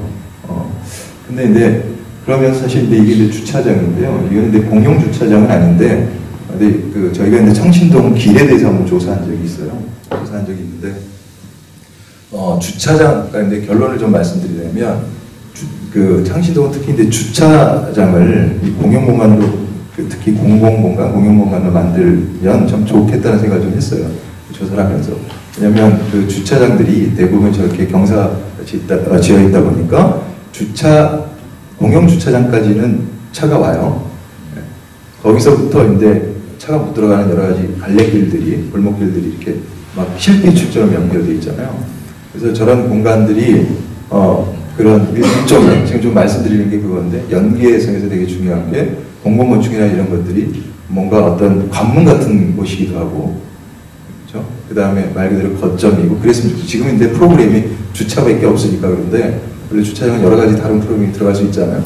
뭐 그런 것들로 좀 해나가면 좋겠다는 생각을 좀 많이 들었었고요. 근데 제가 뭐 창신동에 대해서 구체적으로 굉장히 말씀을 안 드릴 겁니다. 정말로 여러 가지 뭐 생각을 많이 하게끔 했던 그런 조사 프로젝트였습니다. 길에 대한 저런 생각들을 좀 갖고요. 요즘에 저희가 좀 하고 있는 프로젝트들은 그런 공공건축에 대해서는 공공건축이 말 그대로 지역의 커뮤니티의 어떤 거점이 됐으면 좋겠다는 생각이라 그걸 통해서 여러 가지 다른 것들과 연결의 노드였으면 좋겠다라는 생각을 좀 많이 갖고 있습니다. 첫 번째 거는 이제 영주 장애인 복지관인데요. 이거는 근데 그 당선이 됐어요. 저희가 당선이 됐는데, 이 영주는 사실은 저희가 2008년부터 영주에 내려가서 영주에 뭐 지도 그리고 뭐 이런 작업을 했었습니다. 그러니까 여러 가지를 했었는데, 그러면서 이제 좀 이해가 있었던 거죠. 이 땅에 대해서. 그런 이해가 좀 있었고요. 특히 이제 이쪽이 지금 삼각지 쪽인데, 네, 보시면 알겠지만, 이게, 이건 근데 그림이죠. 개념인데, 여기서 보시는 것처럼 근데 제일 첫 번째 하려고 했던 건 뭐냐면, 이게 자체적인 오브젝트로서의 공간이 아니라 여러 가지 영역들에 의해서 그냥 형성된 경계처럼 좀 느껴졌으면 좋겠다는 거였어요. 그래서 뭐 이제 이런 거 같은 경우에는 뭐 이 주변에 뭐 이렇게 운동 시간에는 좀 연결될 수도 있고, 예를 들면요. 그 다음에 뭐 어떤 거는 뭐 저기 그 인근에 있는 뭐 저기 노인 시설이나 뭐 어린이 시설과 연결되는 뭐 그런 카페 같이 쓸 수도 있고, 뭐 그런 것들이 처음에 개념이었던 프로젝트예요. 그래서 여러 가지 영역들이 침투에 들어가 있으면 좋겠고, 기본적으로 여기가 공원에 지어지는 거다 보니까 공원을 거느리지 않았으면 좋겠다는 거예요. 그래서 원래 근데 이 처음에 브리프가 저기 1000제곱미터 정도인데요. 지금 그러니까 1000제곱미터 죄송합니다. 1000제곱미터가 아니라 3000제곱미터 정도였는데, 하여튼 근데 이게 이 땅 위에 올라가면 이 공원을 굉장히 많이 훼손하게 되더라고요. 그래서 기본적으로 그냥 간단하게 말씀드리면 공원 밑에다가 그냥 깐 겁니다. 제에다 넣어가지고 하고 뭐 이런 길 같은 거 패스를 만든 형태의 공간이에요. 그냥 넘어가면서 보겠습니다.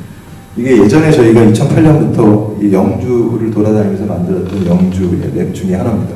근데 그 중에 이 프로젝트는 여기에요. 여기. 이 삼각지라는 데가 있는데 그 끝에 부분에 들어가는 데인데요. 여기가 영주 같은 경우는 저희도 그때 제안드렸던 게 이 동서방향에 이게 이제 서천인데 이쪽으로의 연결이 거의 없어요. 그래서 그것들을 좀 연결해 주셨으면 좋겠고, 그런 의미에서 공교롭게도 저희가 여기 당선이 돼서 이 부분에 그 핵심적인 그 연결의 고리, 노드를 디자인할 수 있는 기회가 생긴 거죠. 그래서 그런 프로젝트고요. 이게 영동선이나 중앙선 같은 이런 그 철도로 막혀서 이게 완전히 고립되어 있는 도시의 섬 같은 공간입니다. 그것들을 연결해주는 프로젝트라고 간단하게 생각하시면 되겠습니다. 여기 프로젝트입니다. 보시는 것처럼 여기 뭐 체육관이 지역에 같이 쓸 수 있는 체육관이고, 장애인 복지 시설은 전부 그 지금 그 플랫폼, 공원의 하부에다 들어가게 있게 돼 있습니다. 그래서 공용으로 들어온 부분은 여기서 엘리베이터 가기도 하고, 여기 통과하는 동선 중에 중간에 거쳐가기도 하고, 이렇게 돼 있는 프로젝트고요. 그냥 대략 넘어가겠습니다. 그래서 여기서 하여튼 중요한 거는 지금 이 부분이죠. 징검다리처럼 연결되는 연계 공간이 되게 중요하고, 그 다음에 아까 말씀드린 것처럼 여러 가지 이런 일종의 터널 같은 게 굉장히 근데 자연스러운 터널이죠. 한 10분의 1 정도 경사니까 그냥 공원이 이렇게 폴딩되면서 만들어지는 이런 공간들이면 각각의 영역들을 좀 갖기를 원했던 거예요. 그 영역의 특성에 맞춰가지고 여러 가지 프로그램들을 배치했던 프로젝트라고 간단하게 이해하시면 좋겠고, 특히 이제 장애인 시설에서 요즘 중요한 것 중에 하나가 직업교육이거든요. 직업교육이 왜냐하면 다시 재사회화를 시키는 거기 때문에 직업교육에 관련된 시를 가장 중심적으로 배치했던 그 프로젝트입니다.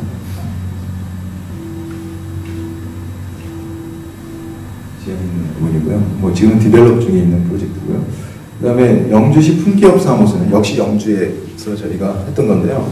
근데 이 프로젝트가 이제 재밌는 건 시작이 굉장히 재밌게 됐는데, 이게 원래 다른 설계사무소가 현상 설계로 당선된 프로젝트였는데요. 공무원이 틀었어요. 도저히 안 되겠다고 해가지고. 그래서 이제 저희에게 의뢰를 한 거죠. 저걸 한번 수습해봐라. 대충 짐작하시겠지만 엄청나게 작은 금액으로. 왜냐면 그 돈이 나갔던 프로젝트잖아요. 그래가지고 했던 건데, 이 프로젝트는 이게 이제 풍기업사무소예요. 근데 풍기업사무소가 저희가 가봤을 때 느꼈던 건 뭐냐면, 풍기업사무소를 이 풍기의 중심 공간으로 생각을 하시는데 사실은 가장자리에 있는 공간이에요. 가장 끝에. 그래서 지금 앞에 있는 게 이게 지금 남대천이라고, 이 남대천이 쭉 영주까지 지금 서천이랑 만나는데 남대천이 있는 이 끝에 있는 겁니다. 그래서 이제 끝에 있는데 어떻게 중심이 될 수 있을까 뭐 이런 생각을 하다가 사람의 흐름의 중심으로 만들자. 그러니까 그런 생각을 했던 거예요. 그러니까 동선이나 이런 부분들, 실제적인 물리적인 중심이라기보다는 그래서 근데 저희가 제안했던 간단한 거죠. 뭐 이렇게 생긴 도시의 가로를 안쪽에다 넣은 겁니다. 그래서 이런 이 사람 인자처럼 생긴 요 거리가 그 민원실인 거예요. 그래서 이렇게 열려 있고, 그래서 재밌었던 건 뭐냐면 이렇게 만들어 드렸더니 머릿돌을 어디에다 놓냐고 물어보더라고요. 어디가 있느냐. 그래서 입구가 없는 프로젝트다 이거는. 입구가 없는 거여서 아무데나 놓으라고 얘기를 드렸어요. 근데 어쨌든 그랬던 프로젝트고, 지금 아까 방금 전에 보셨던 삼각지 영역이 여기랑 지금 여기 있는 겁니다. 지금 풍기 구성소는요. 여기 있고요. 보시면 이게 전혀 이게 무슨 이것도 마찬가지 큰 파크처럼 하나도 보이고, 앞에서 하는 남대천에서 벌어지는 여러 가지 이벤트를 지원하는 시설로 생각을 했어요. 그리고 여기 뭐 보건소가 있고, 보건소 방향, 여기 있죠. 인삼축제 광장에서, 이 광장은 여기와의 관계가 되게 중요하고, 그쪽 방향, 부도심의 주차가, 이쪽이 부도심이죠. 이 방향들이, 거기서 오는 흐름이 그냥 건물을 관통해서 들어가는 형태면 좋겠다라고 하는 겁니다. 그런데 여기서 잠깐만 언급하고 들어갈 거는 이 사람 인자인데요. 이게 왜 그러냐면 아무리 그래도 역시 상징을 요구하시잖아요.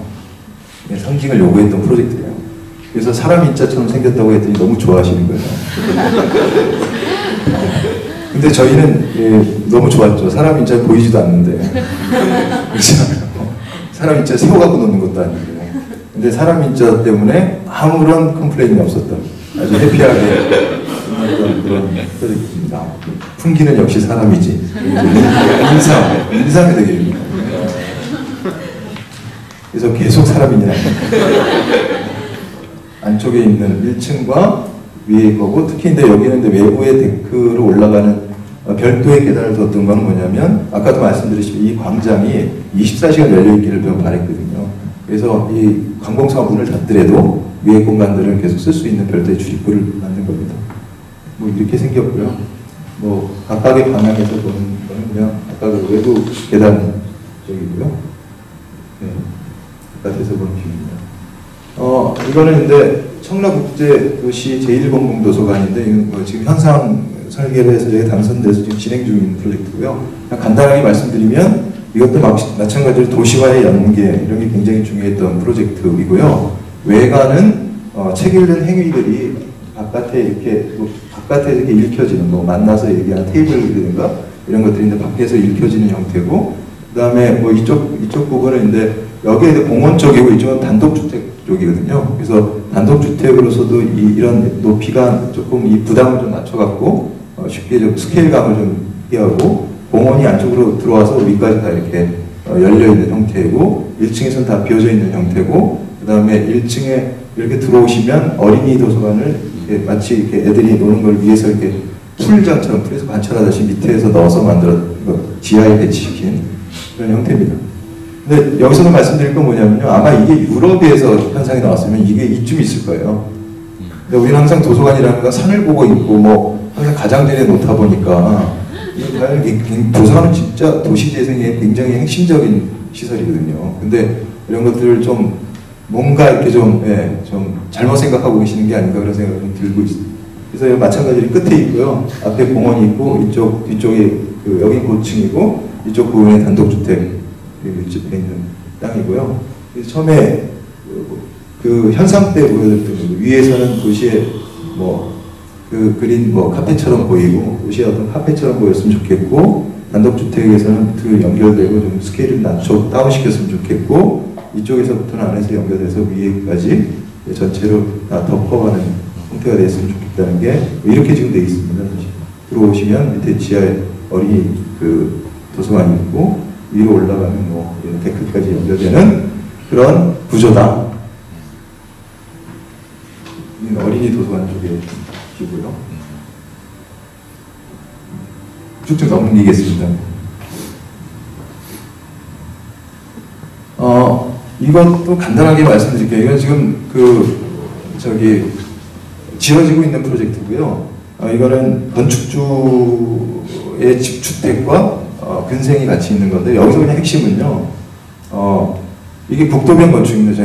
국도에 있는 건데, 근데 했던 게 뭐냐면 원래 대지 굉장히 넓어요. 근데 넓은데 건폐율 아까 말씀드린 그런 것들 때문에 지을 수 있는 건 얼마 안 되고 그래서 그럴 바에 그러면 그냥 막 지나가게 하는 건축이 아니라 안에 사람을 좀 끌어들이는 건축이 좀 되면 좋겠다.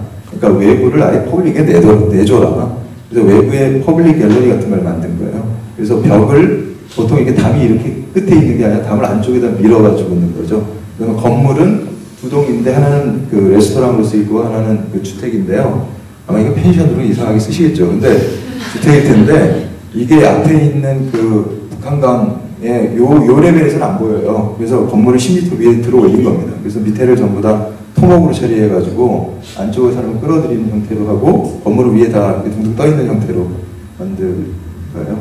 여기 보시면 이쪽인데 그 한강인데 여기거든요. 사이트가. 여기다 보니까 이렇게 안쪽으로 이렇게 들어가니까 굉장히 이 풍경이 딱 굉장히 꺾어지면서 되게 좋은 데인데 상대적으로 이쪽 그 물가 쪽으로 뷰가 좀 안 좋은 거죠. 그래서 근데 그거 들어 올려갖고 했던 프로젝트고 제가 좀 빨리 잘 맞추려고 지금 스피드를 올리고 있습니다.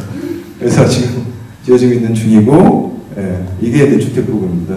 주택이고 여기가 선생님 뭐 이렇게 다 그 동선이 다 이어지게끔 돼 있는 거고요.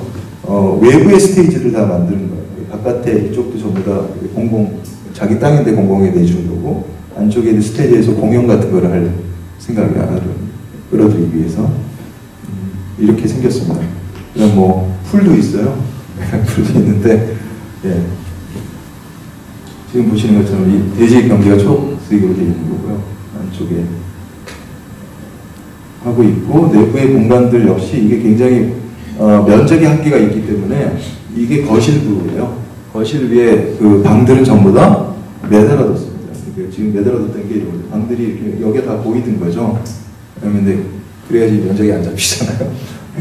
그래서 이렇게 방들이 이렇게 매달린 형태로 계획이 되어 있는 공사 중에 있는 거고 맨 마지막을 통해 가지고 이건 지어진 프로젝트가 아닙니다. 지어진 프로젝트가 아닌데요. 브릿지 디자인을 저희가 한번 의뢰해봤는데 이게 어이없게 스톱된 프로젝트인데요. 결론만 말씀드리면 두 개, 이 앞으로는 철도가 있고요. 이쪽에 뭐 백화점이 있고 시민공원이 있고 시민회관이 있고 근데 이걸 두 공간을 이렇게 연결하는 건데 저희가 생각했을 때 연결이라고 하는 거는 두 지점을 같게 만드는 게 아니라고 생각했거든요. 그래서 하려고 했던 건 뭐냐면 여러 가지 장소들이 이어가진 형태로 연결됐으면 좋겠다는 생각을 한 겁니다. 그래서 그걸 좀 약간 좀 드라마틱하게 보여주려고 드럼 형태, 이런 원형 형태의 공간들을 이렇게 이어붙인 거예요. 그러니까 장소가 연결되는 거다. 연결이라고 하는 거는.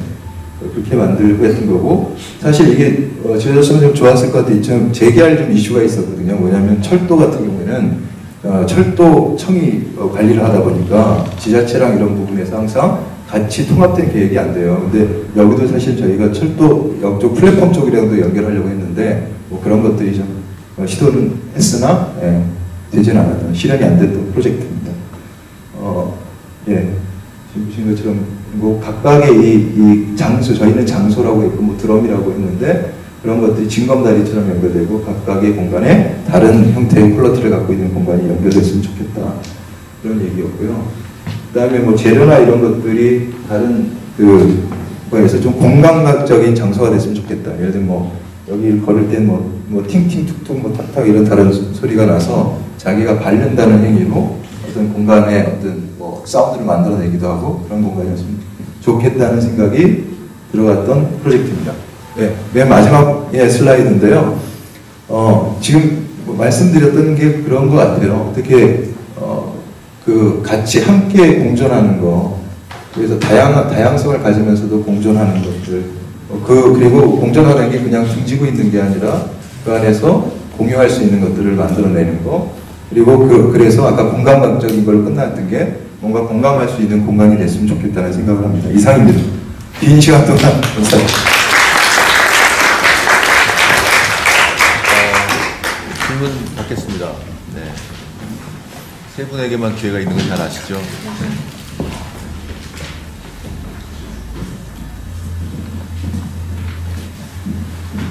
손을 드시고, 네. 제가 마음속으로 5가지 세고 아무도 안 질문하시면 제가 지금 첫 번째 걸 드리겠습니다. 네. 네. 안녕하세요. 저는 건축공학 학생입니다. 오늘 강의한 제목인데요. 말씀하신 부분은 주로 대지 주변과의 흐름이나 맥락을 중시하는 걸 느껴지는데 본인의 건축적 철학에서 중요한 사건이나 경험 같은 게 있었지?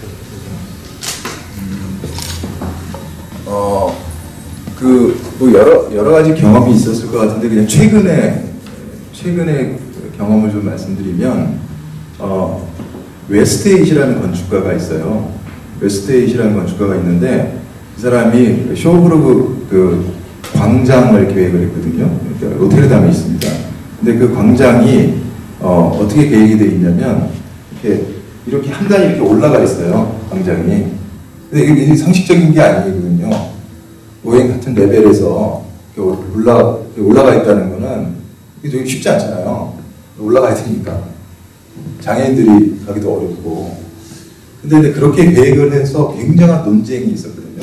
90년대 후반쯤에 논쟁이 있었는데, 왜 그랬냐면, 건축가는, 그 웨스트에잇이라는 건축가는, 어떤 거를 굉장히 강조하는 사람이냐면, 공공성에서, 사용자가 공간을 만든다. 그렇기 때문에 미리 건축가가 프로그램을 제공할 필요가 없다.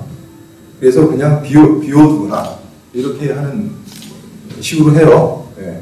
그런데 문제는 뭐였냐면 왜 이걸 한 단 올렸냐면 그래서 그냥 사용자의 선택이라는 거죠. 그래서 한 발을 딱 내딛는 선택인 거예요. 그 사람한테는 광장을 쓴다는 것도 그렇게 했거든요. 근데 제가 금년 초랑 사실은 지지난주에도 다시 한번 여기 갔다 왔었고 금년 초에도 제가 또 다른 일 때문에 갔었는데 가서 되게 봤더니 여기를 고쳐놨어요. 네, 고쳐놨어요. 사람들이 잘 올라갈 수 있게 일부를 고쳐놓고 그 다음에 제가 아까 저런 지금 맨 마지막에 보여줬던 그 브릿지도 사실은 웨스트에잇의 설계에서 좀 많이 어떤 개념적인 걸 좀 차용받은 건데 그 쇼브르 광장도 보면 이게 철물, 철제, 그레이팅 같은 거랑 이렇게 마감되어 있어서 걷는 느낌의 여러 가지 소리들이 나요. 근데 그 부분도요, 걷기가 어려운 거예요. 하이힐 신고, 예를 들면 걷기가. 그래서 그 부분을 카펫을 이렇게 쫙 깔아놨더라고요. 조심하라고. 네, 카펫을 딱 깔아놨어요. 왜 이 말씀을 드리냐면, 저는 이제 여기서 말하려고 하는 게 건축가가 한 게 무용이었다는 말씀을 드리는 게 아니라 어떤 거를 개념적으로 제시를 했잖아요. 거기에 그 제시에 대해서는 그걸 공감하는 사람도 있고 그렇지 않은 사람도 있고 여러 가지 문제들이 있을 것 같아요. 그래서 계획하는 사람 입장에서는 그런 여러 가지 문제가 있다는 가능성이 항상 오픈되어 있어야 되는 것 같고요. 그 다음에 또 한편으로는 그 전에 또 자기의 생각이 뭔지에 대해서 정확하게 얘기해 주는 것도 동시에 좀 필요하다는 생각을 많이 하거든요. 그런데 어쨌든 가장 중요한 것 중에 하나는 뭐냐면 사용자가 저희가 사용자를 다 예측할 수가 없다는 거죠. 예측할 수 없고 훨씬 다양한 방식의 사용이 등장하고 그런 거에 대해서 계속 오픈되어 있어야 되고 오픈되어 있다는 건 그냥 그러니까 그런가 보다가 아니라 사실은 계속 끊임없이 관찰을 해야 되는 거죠. 관심을 갖고 해야 된다는 생각이 들었던 프로젝트인 것 같아요. 그래서 굉장히 좋았고요. 그 다음에 그게 이제 금년 초에 제가 사실은 아까 이제 도서관도 하고 보여드리고 그랬는데 금년 말에 제가 도서관에 지금 책을 하나 쓰고 있는 게 있어서 그것 때문에 이제 연초에는 이제 그 도서관들을 보러 갔다 왔었어요. 그리고 그러니까 지난주에 왔죠. 지난주에는 사실은 좀 여러 군데를 돌아다니고 왔는데요. 근데 아까 이제 우리 선생님께도 좀 말씀드렸는데 그것도 저한테는 굉장히 충격적인 일이었어요. 최근에 그러니까 얼마 안 된 일이. 그건 뭐냐면 근데 그게 뭐였냐면요. 네덜란드에 보면 저기 할아버지 건축가가 있습니다. 그게 헤르만 헤르츠버거 들어보셨죠? 네, 헤르만 헤르츠버거라는 할아버지 건축가가 계시는데 이분이 근데 진짜 연로하셨지만 계속 프로젝트를 하시는 분인데요. 그분이 요즘 아직 완공은 안 됐는데 우트레이트의 뮤직홀 프로젝트를 하시는데 하나의 건물이거든요. 네, 하나의 건물인데 그거를 4명의 다른 건축가에게 나눠주셨어요. 그 프로젝트를. 그래서 저는 NL 아키텍트라는 친구가 지금 그 중에 하나를 하고 있어서 그 사무실에 가서 이제 그걸 봤었는데 이게 도대체 뭐냐고 했더니 이게 이 건물 안에 있다는 거예요. 이 건물은 뭐냐고 했더니 지금 헤르츠버거가 전체 코디네이터하고 4명의 건축가들이 하나의 건물을 나눠서 하더라고요. 그게 왜 그랬을까요? 유럽이 지금 경기가 안 좋으니까 동반성장을 하려고 지금 동방사정을 하려고 그거 하나도 지금 나눠서 하는 거잖아요. 그리고 다른 프로젝트도 봤는데 그래서 나름대로의 지혜인 것 같고 그 지혜로 또 그걸 굉장히 근사한 프로젝트로 또 브랜딩하기도 하더란 말이죠.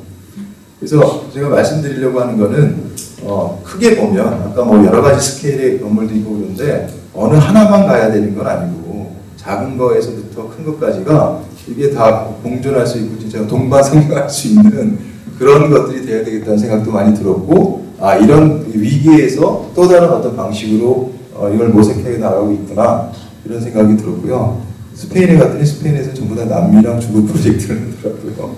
그러니까 어쨌든 그런 여러 위기 상황 속에서도 계속 그런 전환기가 또 다른 어떤 새로운 가능성을 만들어내는 게 아닌가.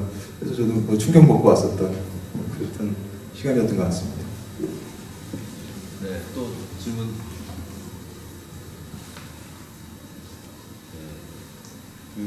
제가 그럼 질문 하나 드리겠습니다.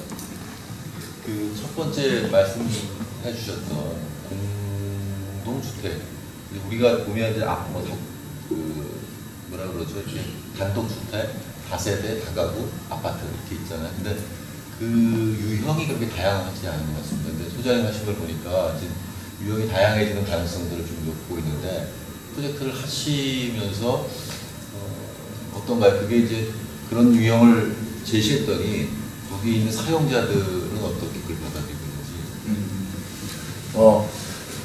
좋은 질문이신 것 같습니다. 아까 그 웨스트에이를 얘기했던 게 남의 일이 아니거든요.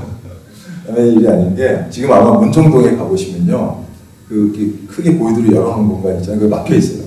지금 최근에 그거를 샤시로 다 막았어요. 그 공간을 샤시로 막았는데 그나마 다행인 건 뭐냐면 샤시는 어떻게 디자인할까요? 하고 물어봐 줬다는 거예요. 굉장히 큰 변화죠. 어떻게 할 것인가. 그래서 처음에 샤시를 하지 말아달라고 했죠. 근데 왜냐하면 이것도 마찬가지인데 설계를 했는데 감리를 못 하잖아요. 저 프로젝트도 우리는 설계랑 감리도 공공 프로젝트가 분리시키잖아요. 그러니까 감리를 못 하는 거예요. 못 하니까 그냥 저희가 가는 거죠. 감리가 있는데 그래가지고 뭐 이렇게 뭐 하는데 그게 잘 안 되죠. 아주 중요한 몇 번의 시점을 놓쳐가지고 마감해서 생각했던 마감이 안 나와서 중간에 뭐 요청도 하고 했는데 좀 아쉬움이 있긴 있어요. 근데 어쨌든 그나마 좀 다행인 게 이건 별도 얘기니까 물론 설계비를 주진 않습니다만 샤시는 어떻게 할까 물어보셔서 샤시를 어떻게 하자고 해서 그대로는 됐어요. 물론 안 했으면 더 좋았겠지만.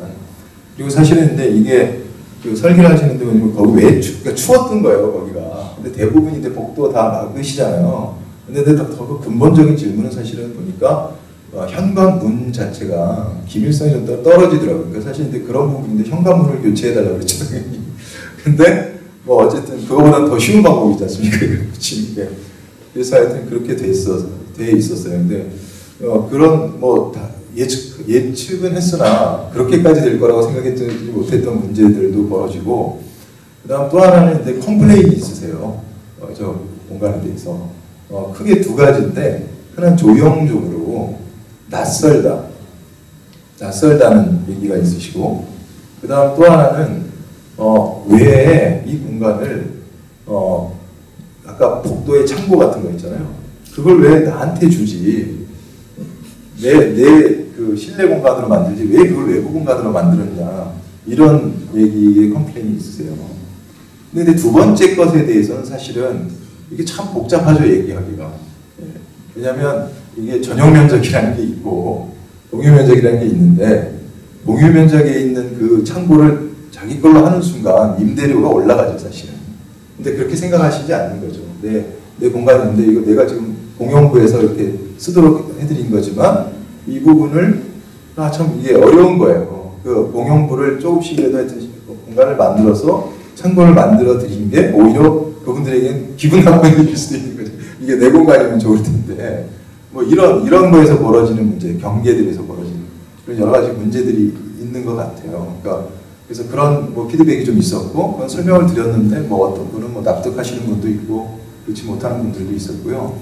외형적으로는 또 낯설다는 얘기는 그거는 저는 사실은 그 분들께서는 낯설어서 어떨지는 잘 모르겠지만 저는 굉장히 긍정적이었어요. 저는 왜냐하면 그렇다고 되게 익숙한 걸 하려고 하는 건 아니잖아요. 어렵게. 그래서 그 부분은 그런 것 같아요. 낯설다는 게 뭐 어떤 시간이 지나면 그것도 익숙해지기도 하고 그래서 낯설다는 건 저는 굉장히 긍정적으로 받아들였고요. 왜냐하면 지금 제가 하고 싶은 것도 낯선 건축을 하고 싶은 거거든요. 그러니까 낯선 건축을 하고 싶다는 거는 일단 기본적으로 어떤 거에 대해서 다르게 질문한다는 거잖아요. 그러니까 그런 측면에서 그건 뭐 긍정적이었는데 저로서는 긍정적인데 어떤지 잘 모르겠어요. 근데 그냥 첨언해 갖고 말씀드리면 사실 저희가 이제 뭐 저 말고도 파트너 소장이 두 분이 계시고 저희 사무실도 근데 제가 이제 오즈잖아요. 오즈라는 게 이제 이게 오즈라는 단어를 이렇게 돌리면 노가 되고요. 이렇게 되면 온이 되고요. 이렇게 돌리면 오즈가 되거든요. 근데 사실 근데 저희가 그런 걸 했던 것도 처음에는 제일 먼저 되게 중요한 건 온인 것 같아요. 그러니까 현실에 천착하는 게 되게 중요한 거죠. 현실의 문제를 파악하고 이런 것들이 되게 중요한데 그걸 이렇게 노라고 했던 거는 좀 삐딱하게 보고 싶었던 거죠. 다른 각도로 보고 이렇게 다른 해결책을 한번 생각해보고 오즈라고 했던 거는 그걸 오거나이제이션의 약자거든요. 그걸 하여튼 다른 방식으로 조직해보자.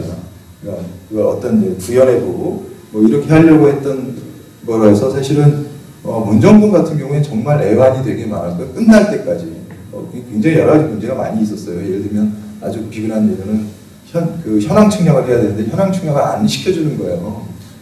택지개발 몇천 평을 그냥 하다 보니까 현황 측량이 뭐가 문제가 있어요. 근데 현황 측량을 요구했는데 그것도 사실 예산이 없으니까 못하고 그러니까 나중에 그 레벨이 안 맞아서 생기는 문제부터 시작해서 굉장히 고생을 많이 했는데 어쨌든 그러면서 여러 가지 변화가 있었던 것 같고요. 그런 게 굉장히 개인적으로는 뭐랄까 보람이었던 것 같아요.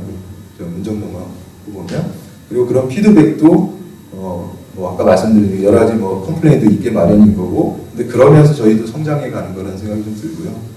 그런 의미에서 의미가 있었던 것 같습니다. 마지막 질문을 기회. 네. 아까 그 프로젝트 당선하신 것 중에 강의 고덕도 있잖아요. 예. 제가 알기로는 지금 지역 주민들하고 상당히 마찰이 아무래도 지금 뭐라 해야 될까 정책에 대해서 반대가 많아가지고 그런 거 알고 있고 청계동인가 그쪽 공릉동 쪽만 해도 보금자리 주택이 들어온다고 하니까 마을 사람들이 상당히 반대를 했는데 우리는 공원으로 원했다. 그런데 지금 사회적으로 지금 계속 보여주신 것처럼 이슈가 되고 있는 것들은 쉐어하우스나 공동주택, 공동체 회복을 위한 이런 운동이라고 할 수 있는 사회적 흐름이 있잖아요. 근데 그 이제 지역사회에서는 계속 이제 마찰이 심하단 말이에요.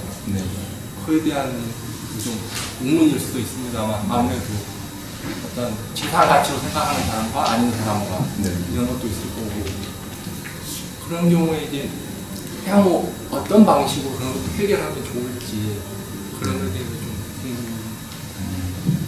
좀 그건 진짜 되게 제가 대답하기 어려울 수도 있겠지만 제가 그 공동주택에 대한 무슨 수업을 하나 해요.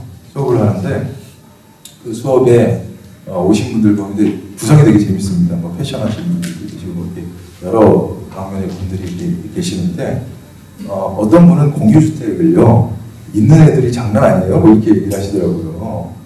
그 앞에서 커피 마시고 뭐 그렇게 그러니까 그렇게 바라보시는 분들도 계시고 그게 또 되게 삶에 되게 직접적인 문제인 분들도 계시고 그러니까 그게 참 어떻게 하나로 정의해서 얘기하기는 되게 어려운 것 같습니다. 그러니까 저는 일단 그게 어렵다는 문제를 좀 말씀드리고 싶은데요.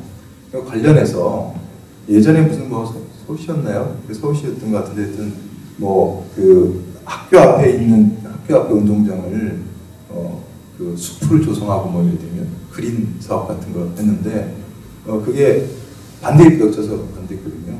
근데 그게 제일 많이 극렬하게 반대하신 분이 조기 축구의 분들이시고요. 그다음 아시다시피 담장을 허물려고 하면 주변에 있는 문방구가 들고 일어나지 않습니까? 그러니까 그것처럼 이게 그 도시나 뭐 공간의 문제라는 게 결코 이게 그 정답이 있는 문제는 아닌 거죠. 굉장한 이해관계들이 있는 거고 재산권 행사에도 뭐 굉장히 이해관계가 있는데 그럼에도 불구하고 어떤 뭐 그 사회적으로 합의된 바람직한 어떤 상들을 만들어가는 거겠죠. 그러니까 그런 뭐 과정 같은 게 앞으로 더 많이 필요해질 거고 뭐 그러다가 만약에 저희가 프로젝트를 놓치는 거죠. 어쩔 수 없는 거죠. 뭐 그럴 것 같은데요. 그냥 임대주택에 대해서만 보면 제가 정확한 숫자는 모르겠지만 국내 같은 경우에 임대주택이 한 5점 몇 프로 되죠. 전체 주택 물량에. 근데 저는 네덜란드에서 잠시 공부했지만 네덜란드 같은 경우는 한 40%대까지 갑니다. 30 몇 프로, 40%대까지 가요. 근데 지금 현재 상황에서 임대주택을 굉장히 많이 확보하기 굉장히 어려울 거예요. 당연히 어려울 겁니다. 그러니까 그 시간을 좀 저는 개인적인 건데 이건 어디까지나 그런 시간을 좀 지난 거죠. 너무 그 땅값이 차지하는 그 비용이 너무 크기 때문에 누적 적자가 상당해질 거예요. 예를 들면 정확한 건 아닙니다. 이게 리코딩이 돼가지고 약간 그렇긴 하지만 네덜란드 같은 경우에 아마 그게 30% 정도 될 거고 하나의 임대주택을 만드는데 사회적 비용이 뭐 얼마가 든다라고 계산했을 때 2억 정도 되나 하여튼 그렇게 든다고 했을 때 현재가로 손실이 한 4천만 원 정도 돼요. 3, 4천. 국내 같은 경우에는 아마 뭐 땅값도 한 50% 이상 정도 될 거고 50% 정도 될 거고 그게 아마 뭐 억 단위로 넘어갈 겁니다. 1억 얼마씩 이렇게 넘어갈 거예요. 그러다 보니까 이게 굉장히 어려운 문제가 있거든요. 임대주택 같은 경우에도 이게 굉장히 적극적으로 공급하기에는.